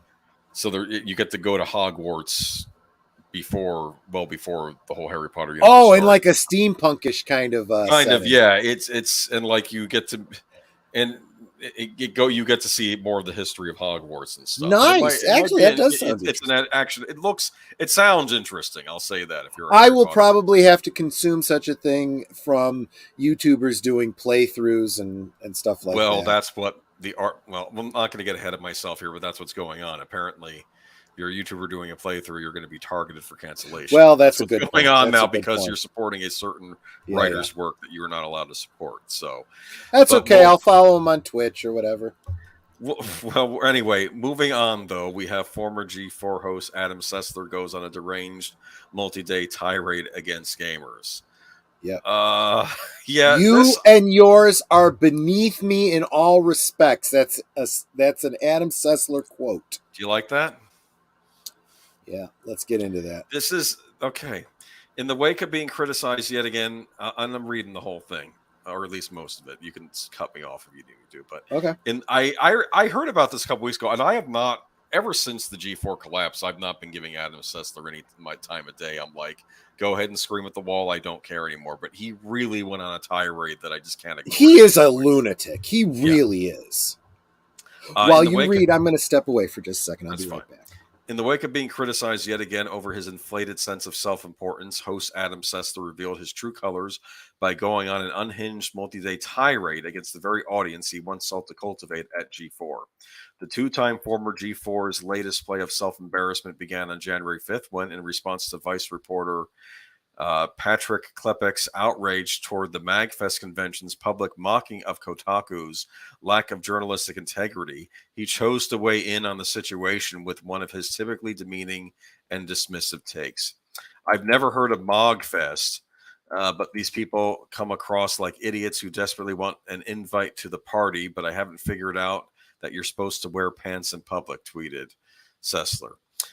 Given that MagFest has been a cultural institution in the realm of video games ever since its inception in 2002, Sessler's turning up of his nose was soon met with criticism from fans, many of whom pointed out that, unlike G4, the convention was still going. However, rather than accepting any responsibility for disingenuously fanning the flames of outrage, Sessler instead turned his bile toward not just his critics, but video game players as a whole. His tweet met with the reply, "Since new G4 dropped harder than a sack of bricks, you should stick to being the Twitter Laucow and not only thing you're good at," by fellow Twitter user ROXXUKU. And Sessler shot back, "I don't know if anyone else has noticed this in the past few days, but gamers seem to be even less intelligible than normal this year." In response to this insult, Jacianio 198090025 lamented, "And you only wonder why G4 died because you constantly insult the fan, only for Sessler to bark because all y'all's a bunch of fucking uneducated, socially deficient narcissists with no ambition. You're forcing my hand, don't you see?" Taken aback by this assertion, 60 chumps summarize apparently people who play video games are a bunch of fucking narcissists with no ambition before mocking Sessler as a fucking tool. "Damn straight," responded Sessler on January 6th, confirming his disdain for video game fans. "You bunch of slack-jawed..." Okay. Well, we're getting into some nasty cussing here. Which I was going to say, I dropped one F-bomb. You're just kind of dropping them left and right because you're quoting reading him. what he's saying. I know. You're quoting him. But it's like, this. These are his quotes. I'm not saying this. I am quoting. I know. Imagine if you insult film watchers or book readers. Another person wrote it by calling them cynical jackasses who are a waste of life. That's what you're doing, and you should stop. But they aren't, said Sessler of film and literature enthusiasts, and neither are gamers, counter Tequila Man 89. I like that username, Tequila Man 89. In turn, drawing further childish insults from Sessler. Gamers aren't cynical by any means, and the failed television host. They're too effing stupid and inexperienced to develop an inule. I love that failed TV host because that kind of gets into this other article that we got here, and it should be noted that this is actually from December 28th, so it's about a month old, almost 2 months old now, but it is incredibly relevant. Nielsen numbers confirm Comcast's failed G4 revival was the lowest watched television network of 2022. So in the last article the last topic, I had said nothing succeeds like success. Nothing proves how much of a failure you are as abject failure. Yeah. They say the numbers don't lie, and according to year-end television ratings from Nielsen, Comcast quickly shuttered attempts at reviving G4 was unsurprisingly a abysmal failure in terms of viewership. There's no hyperbole either, as per an overview with metric analysis agencies' findings shared by IndieWire. G4 is the worst primetime audience numbers of all 126 standard cable channels currently offered to American audiences. How bad was G4 2.0's last place finish? During its brief run from November 2021 to October 2022, the network managed to pull an average of only 1,000 views during the period from 8 p.m. to 11 p.m. every Monday through Friday. For comparison, the other network, which debuted this year alongside G4, the telenovela dedicated Galanovelas, TL Novelas, came in 114th with 15,000 average viewers. I would probably much rather watch those telenovelas than was on G4, even in Spanish with no subtitles, you know? Yeah, exactly. Yeah, and of course, Sessler later said there he gotten into it, RGT85. I do like him. I do tune into his channel. It's just... And it's really easy to blame the G4 implosion on Froskurin and her little rant about, not being bangable or whatever her problem was. But yeah, I just dropped the next one on that one because she had her little rant this week too about retiring from esports because this industry is really messed up. I think she's just looking in a mirror, is what it really is. It's the whole industry. It's you, girl. Yeah, Frost Kieran has been a part of League of Legends esports since 2014. She started as a player and quickly became a coach at the collegiate level, freshman level, did this in 2014 before becoming a commentator for the League of Legends Pro League in China. She went on to join the broadcasting for League of Legends European Challengers until she departed in 2021 and joined the revival of G4. She was eventually bought out of her contract at the network a week after G4 experienced layoffs. The network eventually folded because of the lack of viewership. In her announcement post, Frost Kieran said she had been angry with her peers for not standing up for others in the esports industry. Anyway, I'm leaving the industry, found new work elsewhere. This industry is really messed up, and what happened to me and plenty of others wasn't fair, and it could have been avoided if we all stood up together. You let me down, but I get why. Cheers and good luck, Frost Kieran said. Yeah, it's real lonely out on that limb, isn't it? Maybe there's some people that look around and go, yeah, maybe it's not a good idea for me to completely, alienate my entire viewer base and the entire business world, because that is exactly what she and Sessler have done.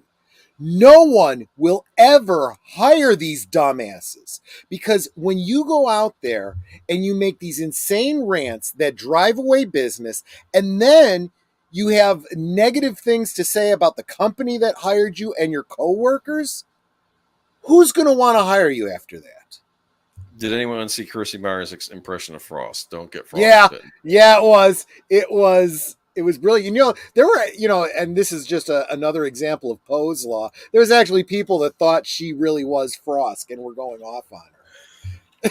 She's laughing about it. She's like, I'm wearing a bad wig. How do you not? And I don't know how you.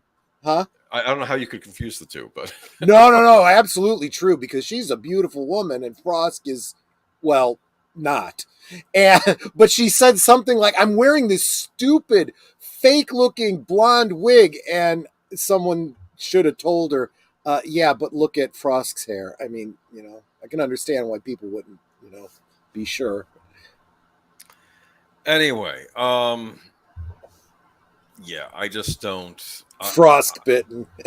Yeah. No, I can't help but feel that these thoughts that they're saying now are the thoughts they've always had, and the thoughts that many quote unquote gaming journalists have had toward the fan base, toward people that like video games. Yeah. And if you dare raise your voice and they start screaming at you and calling you harassers, if you know. Horizon Talker says there's at least four cup size worth difference between the two.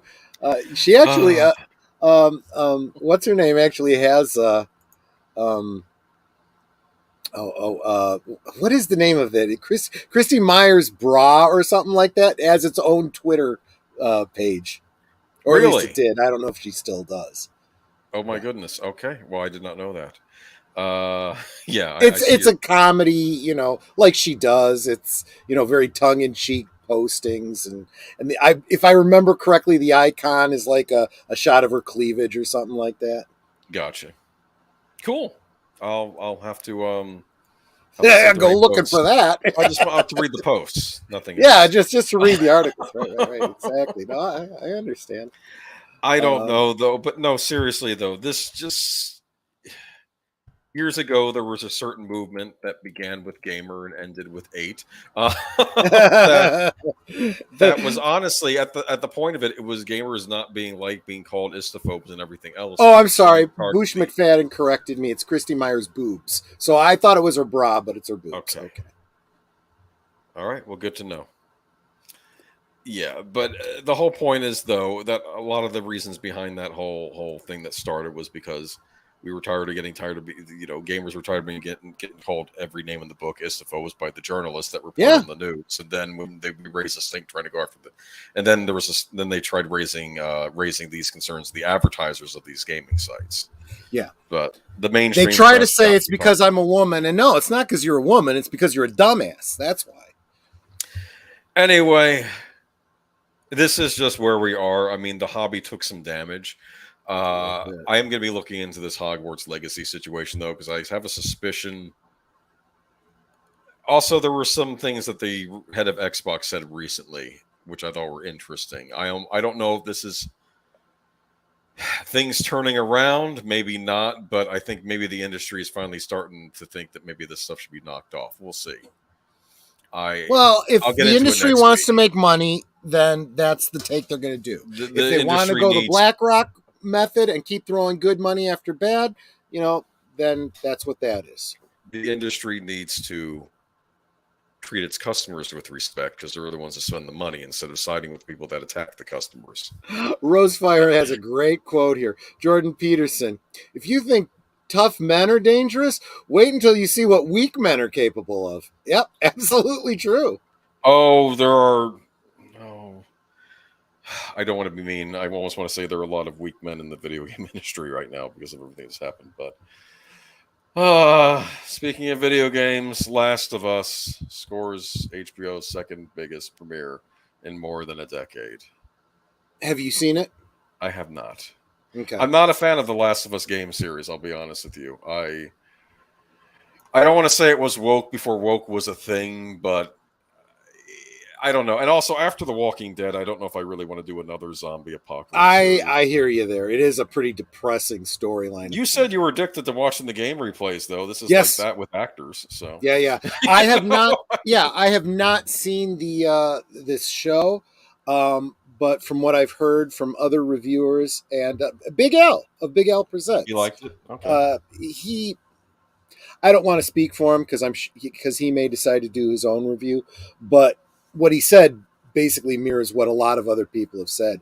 At least in the beginning, it follows the lore of the game very faithfully. So if you're one of those, respect the source material, this is probably a good one for you. But as I pointed out, it sounds like the first episode encompasses the cinematic that introduces the first game. Yes. And it's very easy to translate. And they're really doing a remake of something that was already, put done to screen in cinematics. Yeah, exactly. Pedro Pascal was on it though. Does that mean he's done with Mandalorian, or is he going to do both at the same time? Well, I know that season 3's in the can already. So. I guess you could theoretically do both if a season is only like 6 episodes of something, right? You could do they even need him for the Mandalorian? Probably not. Just keep the damn helmet on and do voiceover work. In a couple yeah, he could literally phone it in. HBO's adaptation of, it's interesting. I don't remember. There was some animated feature series years back where they still liked having the same actors in the room with each other when they were doing the parts. I have heard a lot of examples of voice actors and whatnot talking about, even though their voice is being isolated, playing off of the other actor, being there silently, acting out things with them. It's a big help. Let's see here. Neil Druckmann is a weak man. Mm-hmm. Oh, nice segue to Last of Us. The show plot. I have to say, after witnessing the terrible deconstruction of Part 2, I expect to ruin it. I have no idea what's planned for the show. I'm not here to attack the show. It's not my cup of tea. But that's fine. It doesn't have to be my cup of tea for you to enjoy it. The other thing that people come into my cup of tea and take a whiz in it. The other thing that I've heard though is after the first episode, which is literally just a recreation of the cinematic that gets you into the game. Once the gameplay portion of the story starts, it drags. And I said, okay, yeah, that sounds a lot like somebody who. Well, there could be 2 problems there. One, because it's a streaming show, they want to stretch it out as much as they can. Which, is a problem that we've been having from streaming shows, on all platforms. The other one is they don't really, once the gameplay element starts and isn't something you could just look at the cinematic and copy, now they're a little lost in how to pace it. So Again, what it comes down to is a possible lack of writing when they don't have someone who's already done it for them. It's like Ellie already puts Joel in his place all of the time, kind of like how Baby Leia knows more than Obi-Wan Kenobi. Exactly. And she takes control of the situation. Okay. But again, it does kind of fit with the game because it really is, yeah. That is following the source material. Real quick, want to say hi to Mr. Matchstick who stopped by to say hi and yo. Welcome. We're talking about Neil Druckmann, dudes. Well, I get that impression from him. I keep thinking we have all these Me Too. I'm not saying he has done anything because I have no evidence and he hasn't shown it, but he strikes me as one of these male feminist types, like a certain Joss Whedon was years back. Oh yeah. And I just maybe he's a genuine believer and not, but I don't know. At any rate, let's move on to. But the whole point I brought this article up though is that HBO is doing well. This is a hit series. Yeah, right? Had a hit premiere, and I guess another hit for Zaslav. Unlike another series, Gossip Girl, which has gotten canceled. Did you know this existed? I did not. In fact, when you sent me this article, I'm like, wait, they rebooted Gossip Girl, and I'm only just finding out about it after it's been canceled. After you would have been seasons. subscribing to HBO Max immediately to watch this reboot of Gossip Girl, right? I probably would not have because, and see, here's the irony, right? And I'll talk about this in 2 weeks on my channel when I'm talking about reboots and remakes and so forth. If you are a fan of something, that's usually why you do a remake of something. You want to bring in a new audience, but you want to maintain the old audience. But if you remake it, if you literally start from scratch and throw out the old continuity, the fans of the original, even if they try to give it a chance, are going to go, nah, this isn't as good as the thing that I used to like. Or more likely, they won't give it any chance and go, I liked the old show. That was my show, and now you've just thrown it in the garbage. So you're throwing me in the garbage. Bye-bye. Yeah. I have no idea, though, if this Gossip Girl reboot was any good. It could have been excellent, but I think it was under the old HBO regime, and I think that Zaslav seems to be hating on a lot of these shows that he was not involved in. Have you noticed that? He's hacking them left and right. Well, and I got to say, probably with good reason, because a lot of the things he's been 86ing have been things that are at least underperforming, let's say that. But moreover, are incredibly problematic and probably need to go away. I don't know if that describes this Gossip Girl. Like I said, didn't even know it existed, let alone having seen it. But why don't you tell us about it, Boomer? Well, I didn't include any notes from that article because I'm like, it's been canceled, done. I can.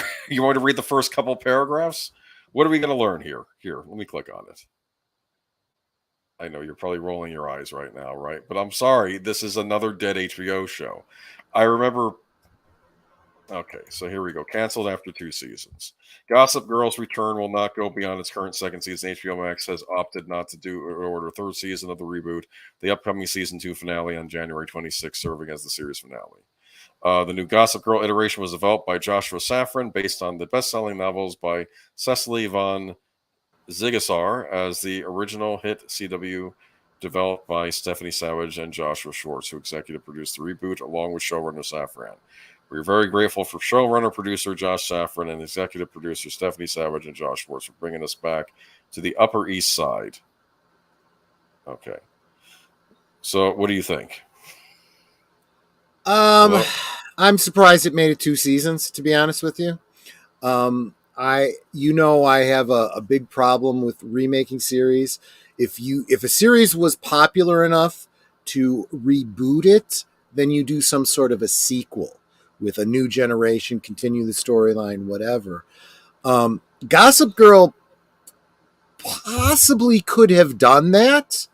I feel like, a lot of the fans of Gossip Girl were very disappointed with the last episode or 2 of Gossip Girl when it's finally revealed who the Gossip Girl was. You were angry about that. I was angry because it was dumb.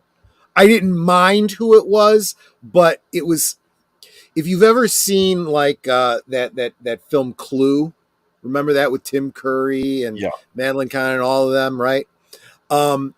It's a mystery comedy, and the whodunit is literally multiple choice. They filmed 4 different endings, and you went to different theaters. You could see the different endings. There's no way that you could guess who the murderer was based on the clues, because it was campy, silly, whatever.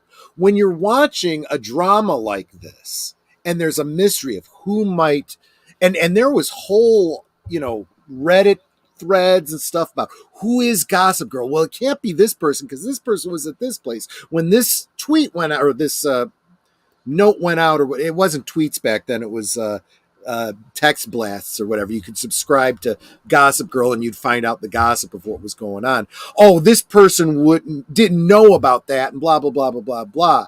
And then when you find out who Gossip Girl was at the very end, it was literally someone that it could not have been, and then you realize they never had a plan for who Gossip Girl was. They literally just said, what the fuck, and just picked a name.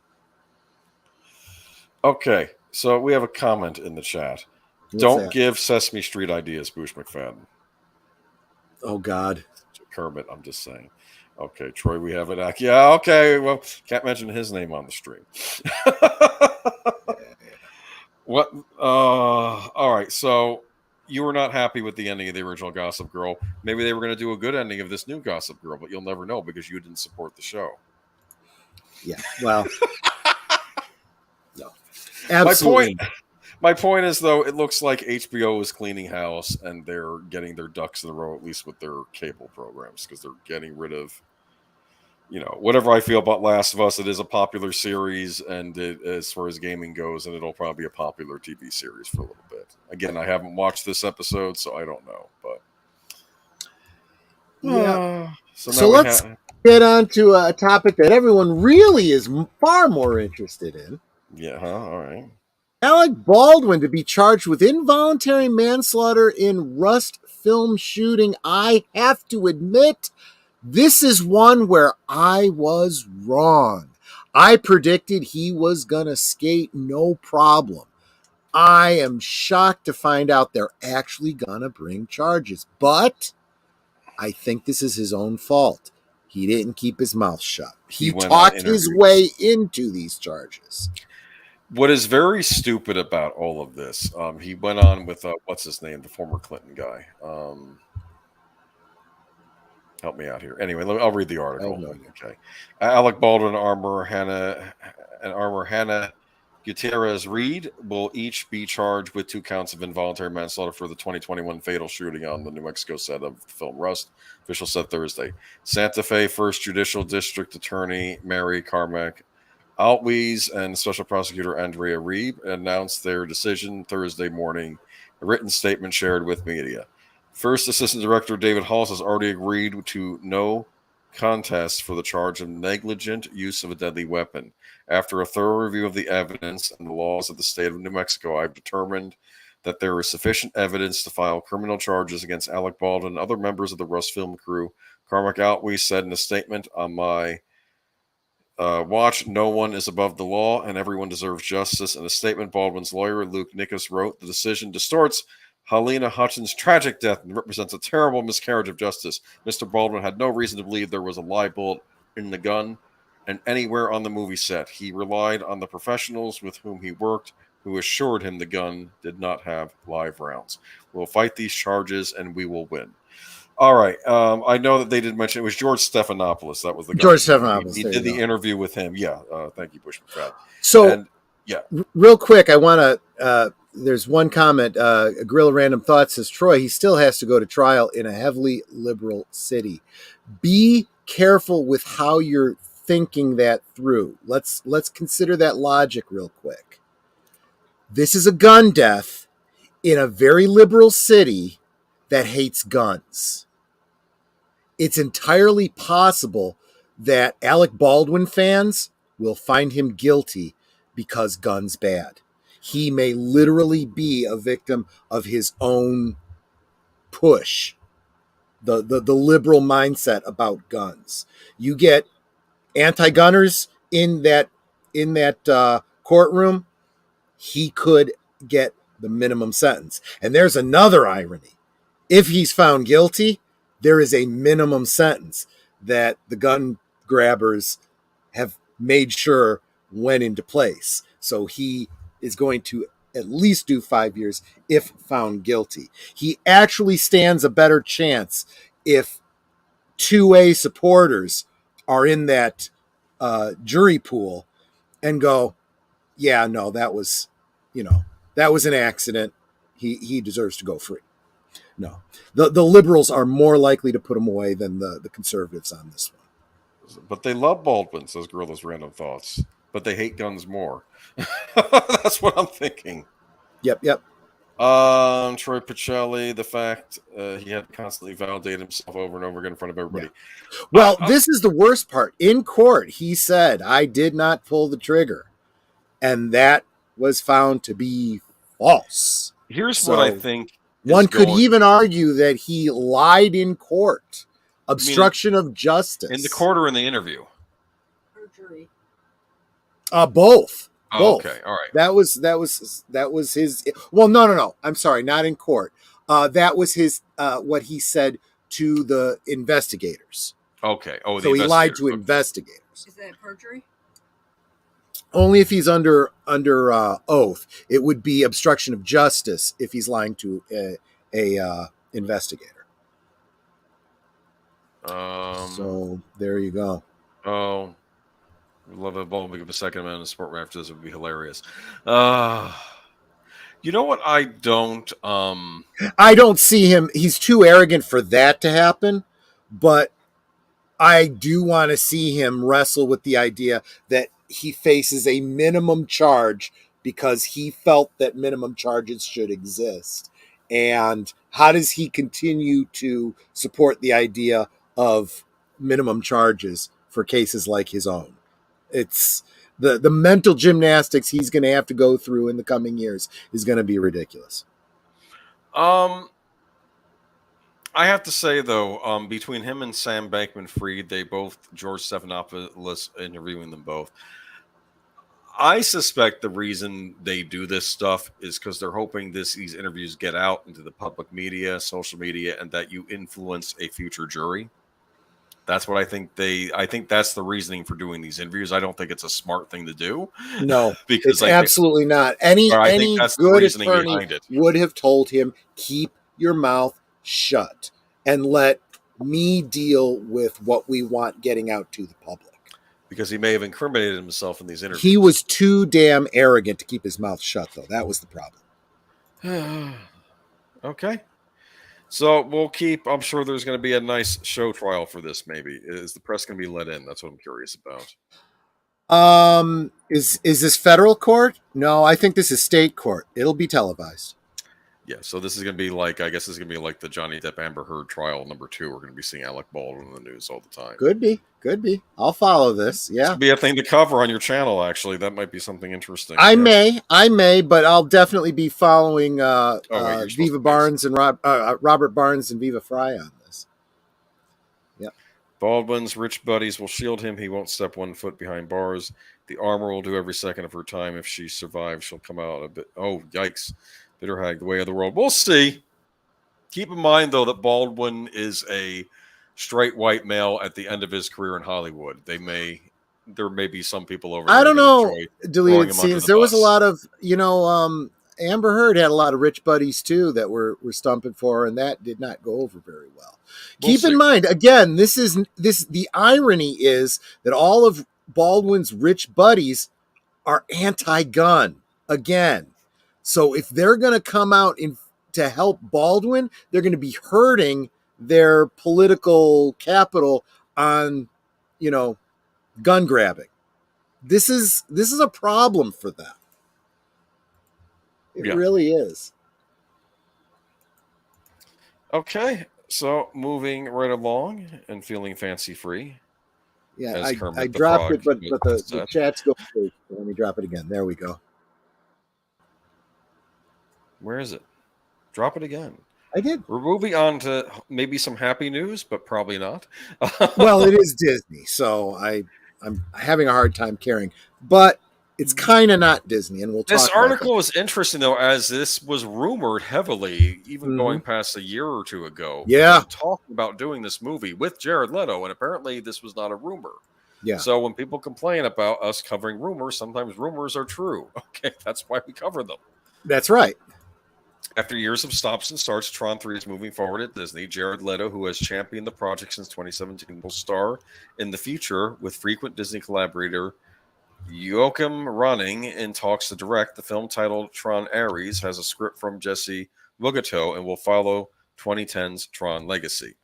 Disney released the original Tron in 1982, with Jeff Bridges starring as a video game designer, Kevin Flynn, who is transported inside his own creation and teams up with Tron, a security program played by Bruce Boxleitner. The film was not considered a box office success, earning $33 million, around $100 million today, but it was admired for its groundbreaking visual effects and remained in the public consciousness for years to come, eventually spawning a sequel, Tron Legacy. No. I think it was considered a box office success, at least for Disney at the time, in a very competitive summer. True. I think it was considered a success at the time. I think that's a misnomer. I don't know why they're putting that in there.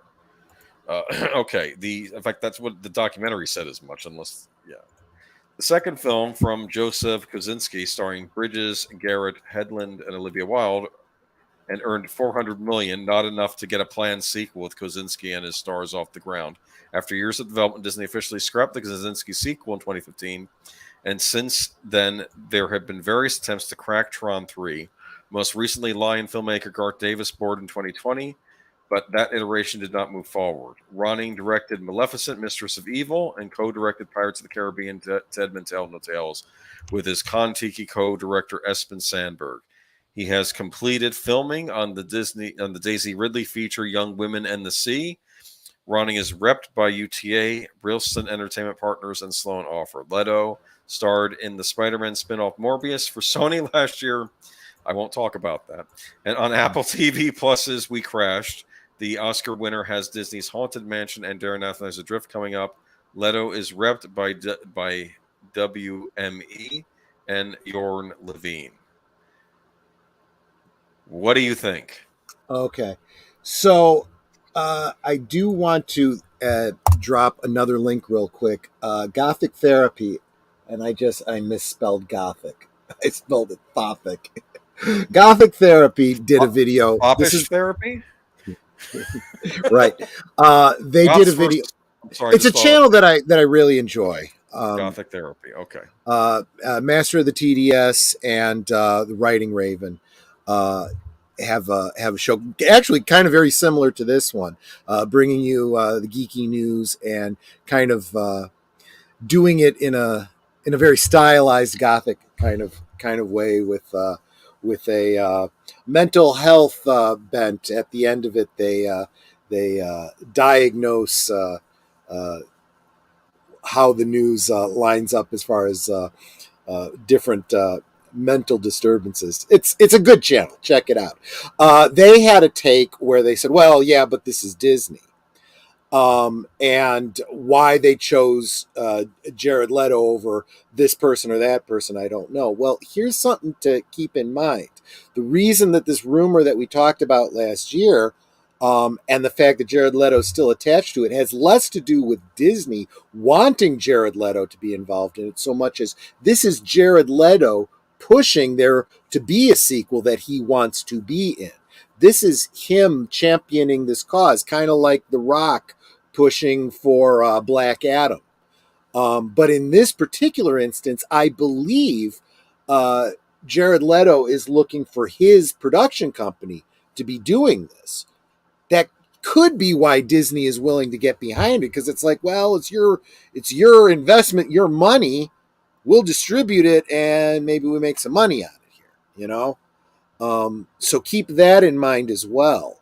But now I guess that also comes down to, what is your opinion of Jared Leto? Will he do a good job? Is his vision of where to take the franchise forward, you know, Is it a good idea? I don't know.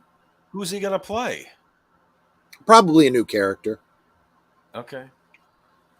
I don't know if it's a good guy, a bad guy. I don't really know what he's got in mind, but there's a lot of ways this could go, and a lot of good ways too.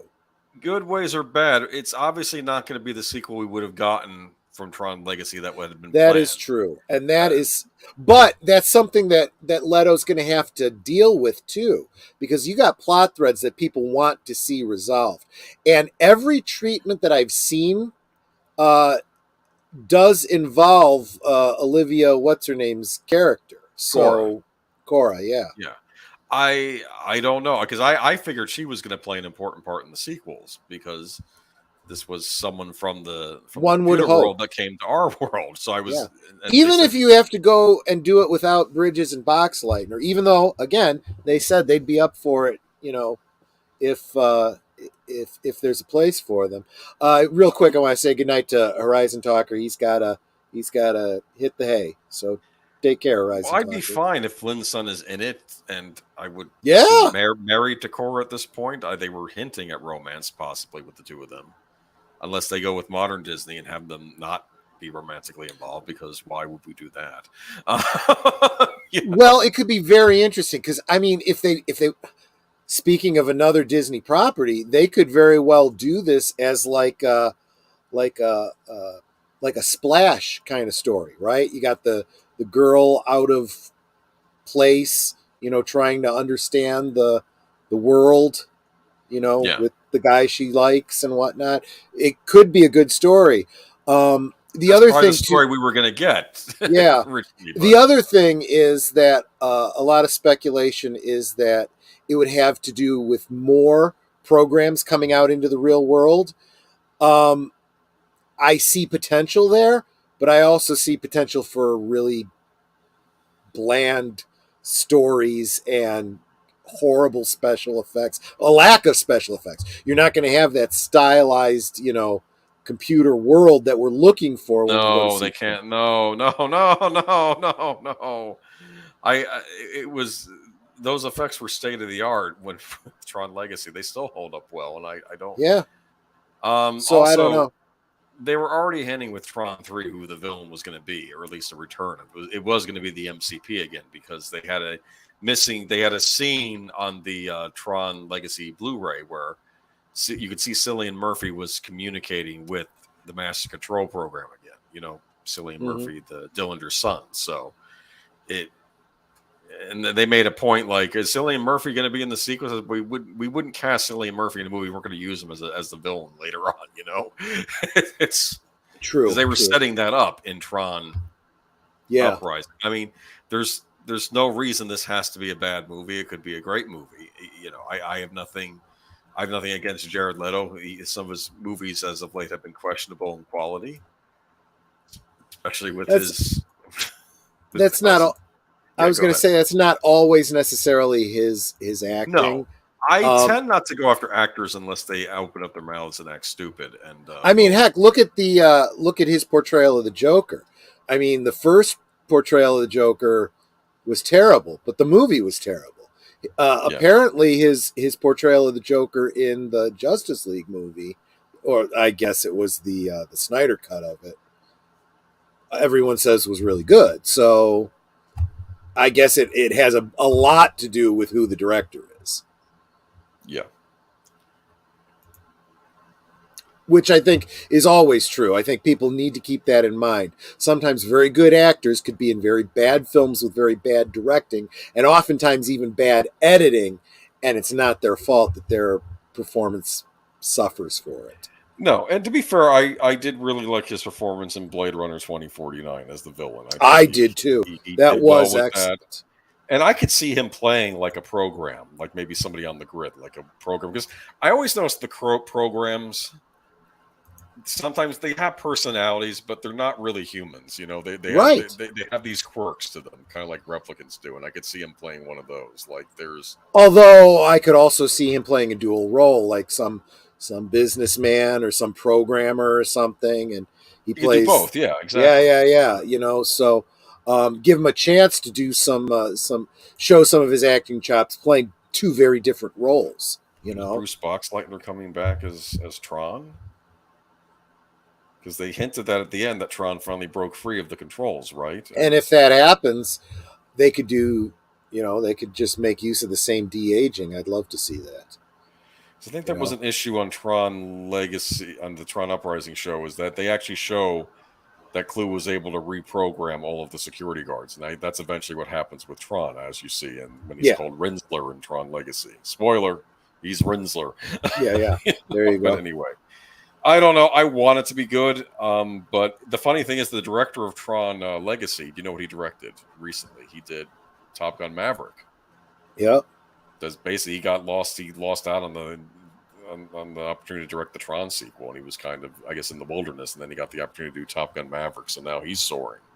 And where is Disney now? We're getting the Maleficent director and the Pirates of the Caribbean. Everybody's jumping on Morbius, but my favorite one is Auditor Dread, who says, Morbius was a great it was a movie. All right. I think I've hammered Morbius enough, but anyway, at any rate, that was a funny one. I like that one. We'll see. We'll see. We'll see. It's modern Disney, though. I'm not have high hopes. Maybe they could just. Actually, this one they'd want to sell to China since they have a Tron ride at Shanghai Disney. Did you know that? That's a good point. Did you know there's a Tron ride at Shanghai Disney?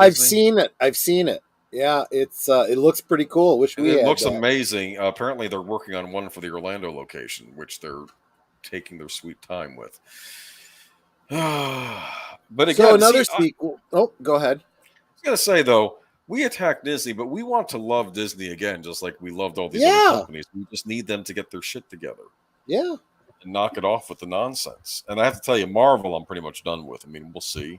I'm absolutely done with Marvel. I'm not watching any other Marvel films anymore.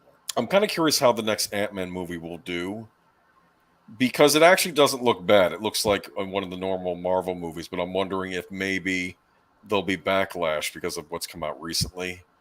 Because it's the same thing that goes on with that Andor series, how people apparently like that a lot, but nobody was watching because I think they've been burned by all this other Star Wars stuff. That's exactly it. At this point, it doesn't even matter if it gets good because nobody's watching anymore. So we'll see. You lost your audience. Congratulations. You're now left holding an empty bag. It could be a Gucci bag, but it's still empty. Congratulations. Gucci. Okay, let's go to the next thing. Scream 6 trailer debuted this week. Did anybody watch it? I should actually really watch the last couple movies, which I do have on DVD. You should, because you're not even going to realize. Wait, Hayden Panettiere, she was in one of the Scream movies? Oh, really? Oh, my goodness. Let's read the thing. I like her. Yes, Paramount on Thursday. Yes, she's another beautiful Italian actress. There you go. Okay. Yes, she is. Italian-American actress. There you go. You know, save the cheerleader, save the world. Yeah, except in season 2, she gets attacked by Sylar. So it negates the whole point of save the cheerleader, save. Heroes went off the rails after the first season. I actually liked it. Wasn't that another J.J. Abrams show? It felt like a J.J. Abrams show, but it wasn't. It was done. It was made to be like a J.J. Abrams show. That's the problem. Don't follow J.J. Abrams' example. The first season I thought was interesting. One lesson: never deny your great villain the death he deserves. I know. Because what happens is you just bring him up and end up turning him into a good guy eventually, and that doesn't work either. So just kill him off. Sylar should have died at the end of the first season. And I like the fact that Hero was the one that stabbed him. He wasn't the one. Well, you know what they say about villains: live long enough to become a hero. Wait a minute. Never mind. Go on. It's funny. No, that's the modern Hollywood take on villains. That's Disney's take. Exactly. It's the reverse of what Nolan said. Anyway, Scream 6 trailer. The call waiting is over as Ghostface returns for more. For starters, I just want to say, isn't it great that you can get a sequel a year later? Instead of taking years and years to do sequels? Well, but you know why? There's a lot to be said for these horror films. And I think this is why we're going to see a glut of horror films in the next 5 years or so, but hopefully we'll get a lot of good ones too. They're profitable. You can crank them out fast. There's not a lot of special effects, and you can do them cheap.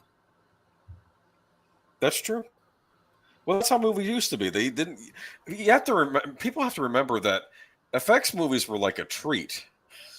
When you would get seeing the Starship Enterprise on screen, shooting at the Reliant, that was not an everyday occurrence. That was like that was a great space battle. The music made it. Think about that movie though. You didn't have a ton of space shots in it. I mean, you had a lot for the time, but they couldn't rely on those effects because they took so long to make. So, you had to rely on other things, a lot of the dialogue between a lot of the dialogue, a lot of the two bridges. Well, it was actually the same bridge, wasn't it? They had to redress it and change it around. And very cool. That was some good stuff. And the interplay with it was, I compare it a lot to Hunt for Red October. Yeah. You got these two ship captains that can't speak to each other, that, can't even see each other because they specifically did that whole Mutara Nebula thing, which is kind of like the submarines and stuff. Oh gosh. Yeah. That was some good writing. You want another movie like that if you ever get, I think unfortunately it's still only available on Apple TV Plus, so you may never see it, but Greyhound with Tom Hanks, the World War II movie. They're getting the supplies over to the Allies overseas, and the German Wolfpack is after them. And you would even hear the German Wolfpack talk to them over the sound speakers on the radio frequencies. The submarine, the U-boats and all that. And another World War II movie with Tom Hanks. We're gonna have a whole generation of people that think that Tom Hanks fought all of World War II. It was a good little World War II movie. It was overstay its welcome at 90 minutes, and it was a good. I wish I could have seen it on the big screen, but pandemic happened. Yeah. Okay, Paramount on Thursday released the official trailer for Scream 6, the continuation of the horror franchise that began in 1996. The Paramount Spyglass pick hits theaters March 10th. The latest pick, co-directed by Matt Bettinelli-Olpin and Tyler Gillette, follows on from last year's Scream 5 and returns the 4 survivors of the latest Ghostface killings. The cast includes returnees Melissa Barrera, Yasmin Savoy Brown, Mason Gooding, Jenna Ortega, Hayden Panettiere, and Courtney Cox, Jack Champion, Henry Sursney, Liana Liberato, Dermot Mulroney, Devin Nakota, Tony Revolori, Josh Segarra, and Samara Weaving also star. That's a big cast, actually. I knew about 1/8 of those people.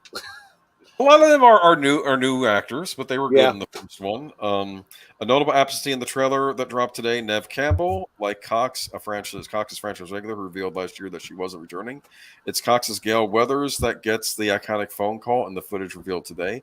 It never works out for the dipshit in the mask, Gail tells Ghostface on the phone. Maybe, responds the voice, but there's never been one like me, Gail.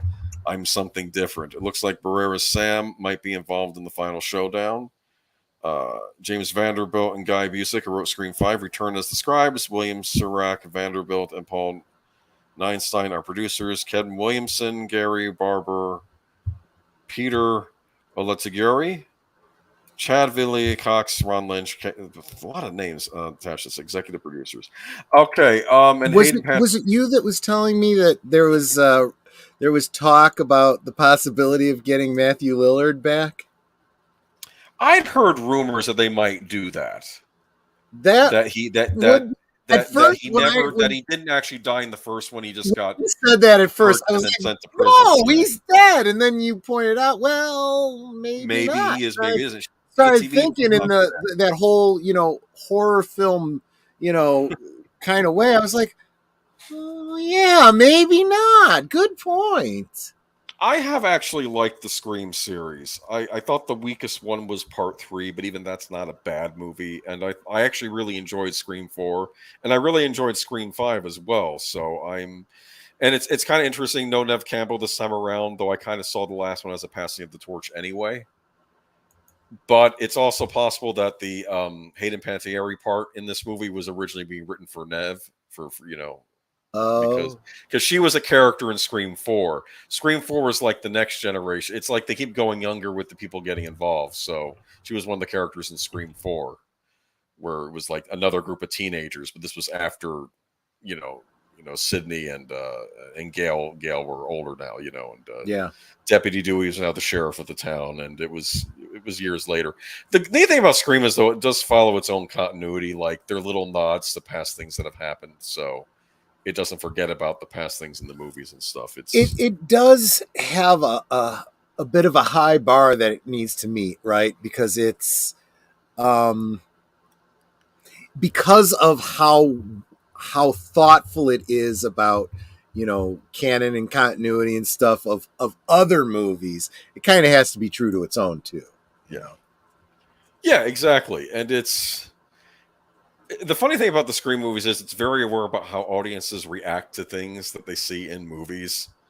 So even if they do something you're not going to like, it's a meta commentary on on.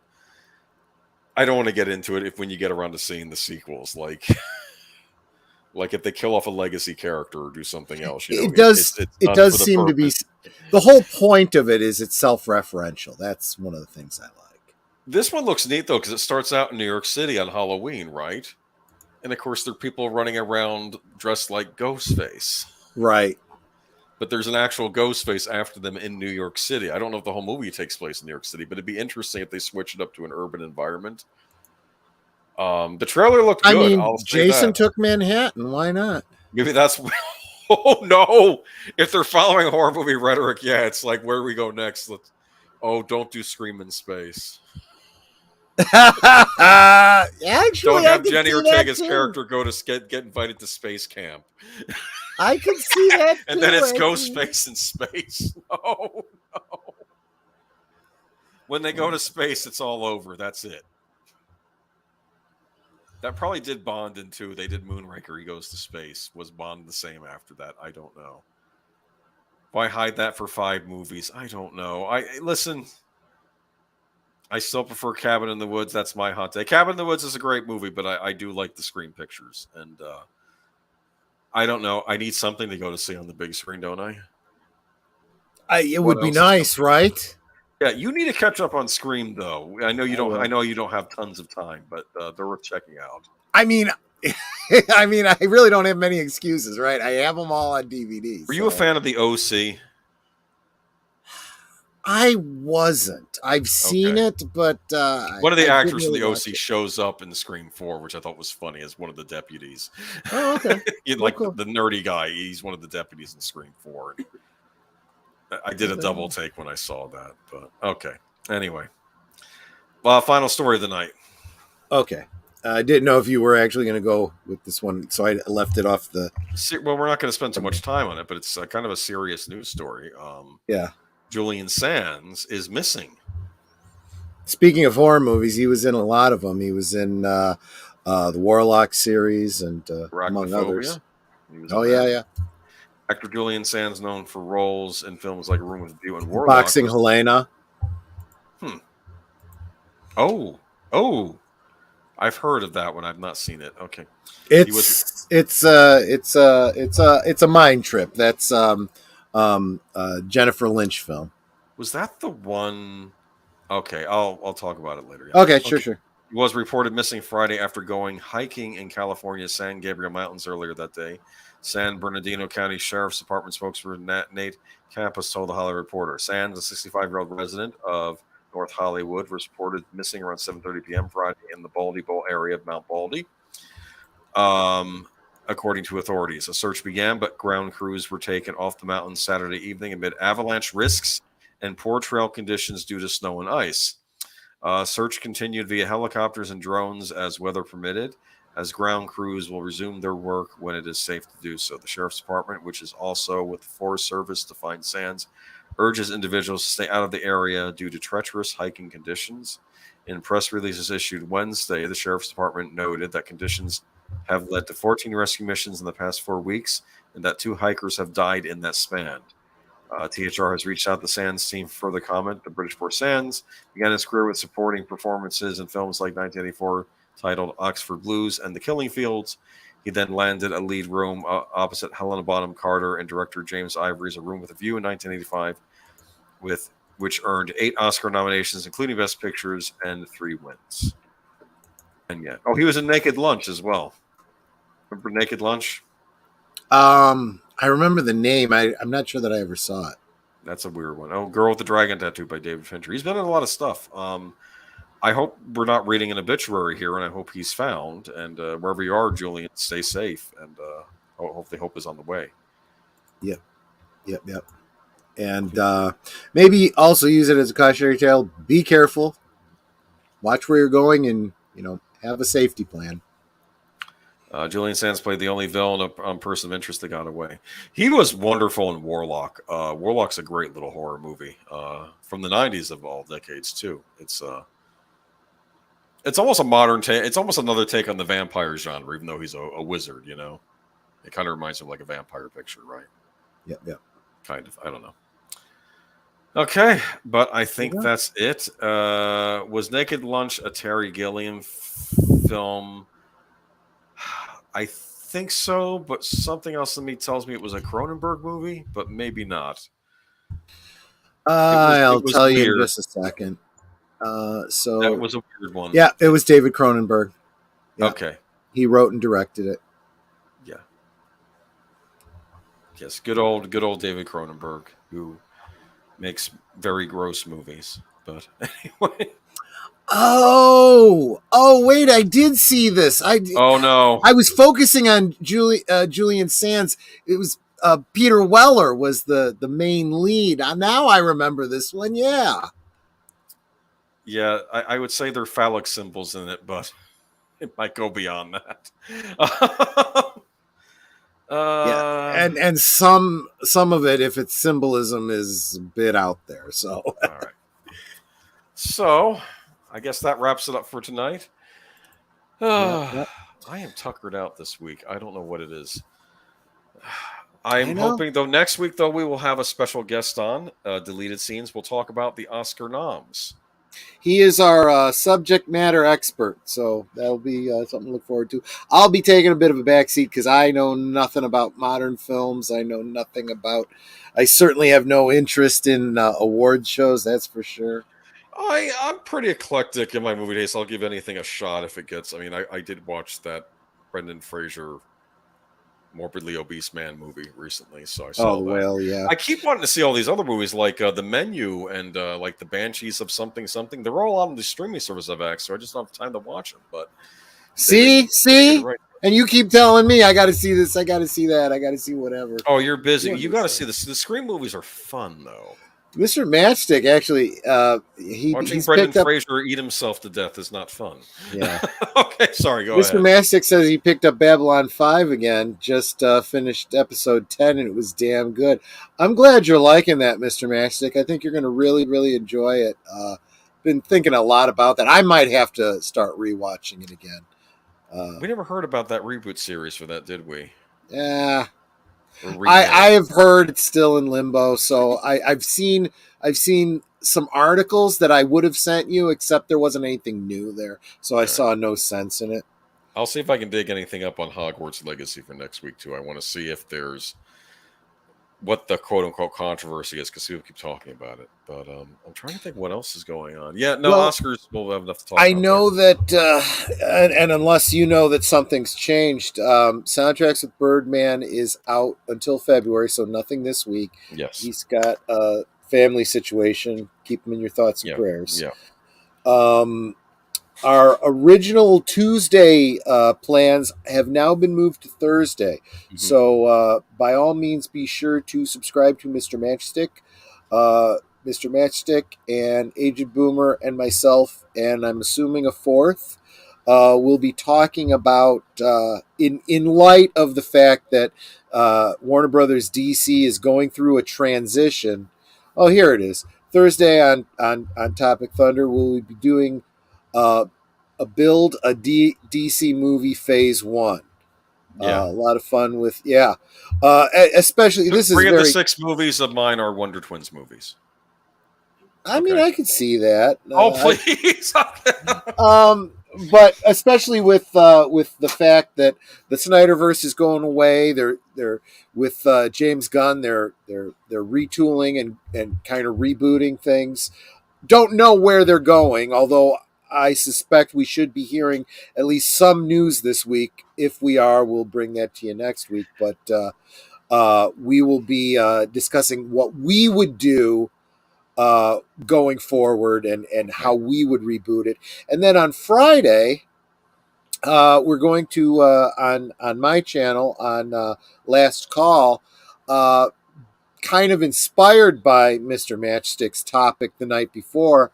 I want to get back to my alternate universe where Smallville was maybe a little bit better and better thought out than it was in our universe, and how it could have spawned a cohesive and well planned DC universe back then and beaten Marvel to the punch. I want to get back into that for the new year. We still have to get to those rewatches. We've only done the first 2. We got like, I don't know, 200 more episodes to watch. Come on. I might retool. Everyone is a gem. Everyone's a gem. Yeah. I mean, like the first couple seasons, the first maybe 4 seasons, most of the episodes probably are okay to stand on their own. But after it went past season 4, season 5, season 6, it was like, okay, let's kind of move on with it. Why are we still in Smallville? Well, shouldn't everyone have graduated by now? No. The funny thing was, I actually gave seasons 5 later at least some credit that they actually started bringing in actual Superman villains, as opposed to the first 4 seasons where it was just Lionel Luthor and the Meteor Freak of the Week. Honestly, though, that has more to do with, and I'll get into this on Friday. Peas and the carrots, not letting the peas and the carrots. Yes, and not being allowed to use certain characters. And you'll find that some of those Meteor Freaks were inspired by Superman villains that they weren't allowed to use. So, yeah, we'll talk about that. It's like on that Birds of Prey series. Remember in the first episode, you had a guy using fear serum or something. I'm like, so she's going up against the Scarecrow. Oh, it's not the Scarecrow, even though because they're not allowed to use the Scarecrow. No, it's the Scarecrow. Which brings us around to next Saturday on Big Al Presents Films with Friends. We will be doing a watch party of what's the name of it? They live? They live, yes. They live. With Rowdy Roddy Piper. Rowdy Roddy Piper chewing bubble gum and kicking ass. He's all out of bubble gum. That's the best line. That is a classic. I think it's a very timely film. Great social commentary film. We'll get into that. Of course, I will be hosting it on Cosme. So if you don't have your own copy, which you should, but if you don't, you'll be able to watch along with us. And that'll bring us around back to next Sunday with yourself and Deleted Scenes and myself talking about the Oscars. I expect a Brendan Fraser nom for Best Actor, probably, maybe. I hope so. They're doing. We'll see. I expect Top Gun Maverick should get at least a nomination Best Picture. Not saying it's going to win, but since they have 9 Best Picture nominations, that's what they're extra for. We're there for, to put a Was there even that many films that came out that last year? Yeah, there was. What did they nominate? Every movie that came out last year for Best Picture? Wakanda Forever. Oh yeah, that'll win Best Picture. Okay. Anyway, it actually might. I'm joking about that. Knowing the way the Oscars work, it just might. Didn't Black Panther win the one year? I think it did. Black Panther was a much better film. So, I mean... Yeah, but it wasn't the best of the Marvel movies, and none of the others got nominations. I don't know. It just... Yeah. It might have been better than the other nominated movies that year, though. I didn't think about that. It might have been better than the What's different about Black Panther from all the other Marvel films that it would be up for an Oscar? Can't think of a thing. It has what's his name? The guy that played Gollum singing "What Is Love." Okay, that in and of itself is enough. What is love? Yeah, that's what it was doing. Andy Serkis. I wanted to punch him in that interrogation scene. I found him that. Baby, don't hurt me. Don't hurt me no more. That would have been better than whatever Afrikaans accent he was putting on there. I don't know.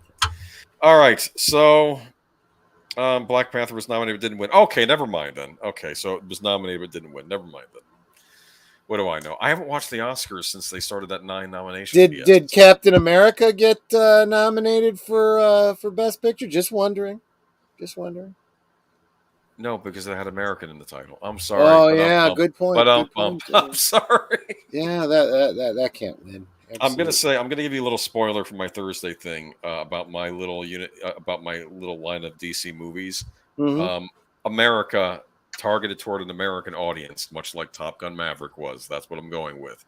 If There you other go. countries want to also enjoy them, that's fine. But these are not being made for the quote unquote mythical international audience, i.e., China. We're not doing that. You know, here's the thing about DC. They have superheroes from around the world. They're usually not big characters, but they exist. Sure. There's a superhero from China, there's a superhero from Japan, and you could expand their stories by doing movies in those countries. Let those countries and their writers have input There you on it go. and build your lore. That would be brilliant. And it would do really, really well. And if you want to do a storyline where they cross over and stuff, that would be genius. Well, yeah, but I don't know if that's going to happen ever. Probably I don't not. think they think that Probably way. But, not. All right. So right. I'll catch you all next week. You have a good week. Tune in this Thursday on Mr. Massic's channel. We will be discussing our own plans if we were going to be doing a DC Phase 1, much like Warner Brothers is working on. So we'll see. Yep. All right. All right, everyone. Take care. Bye-bye.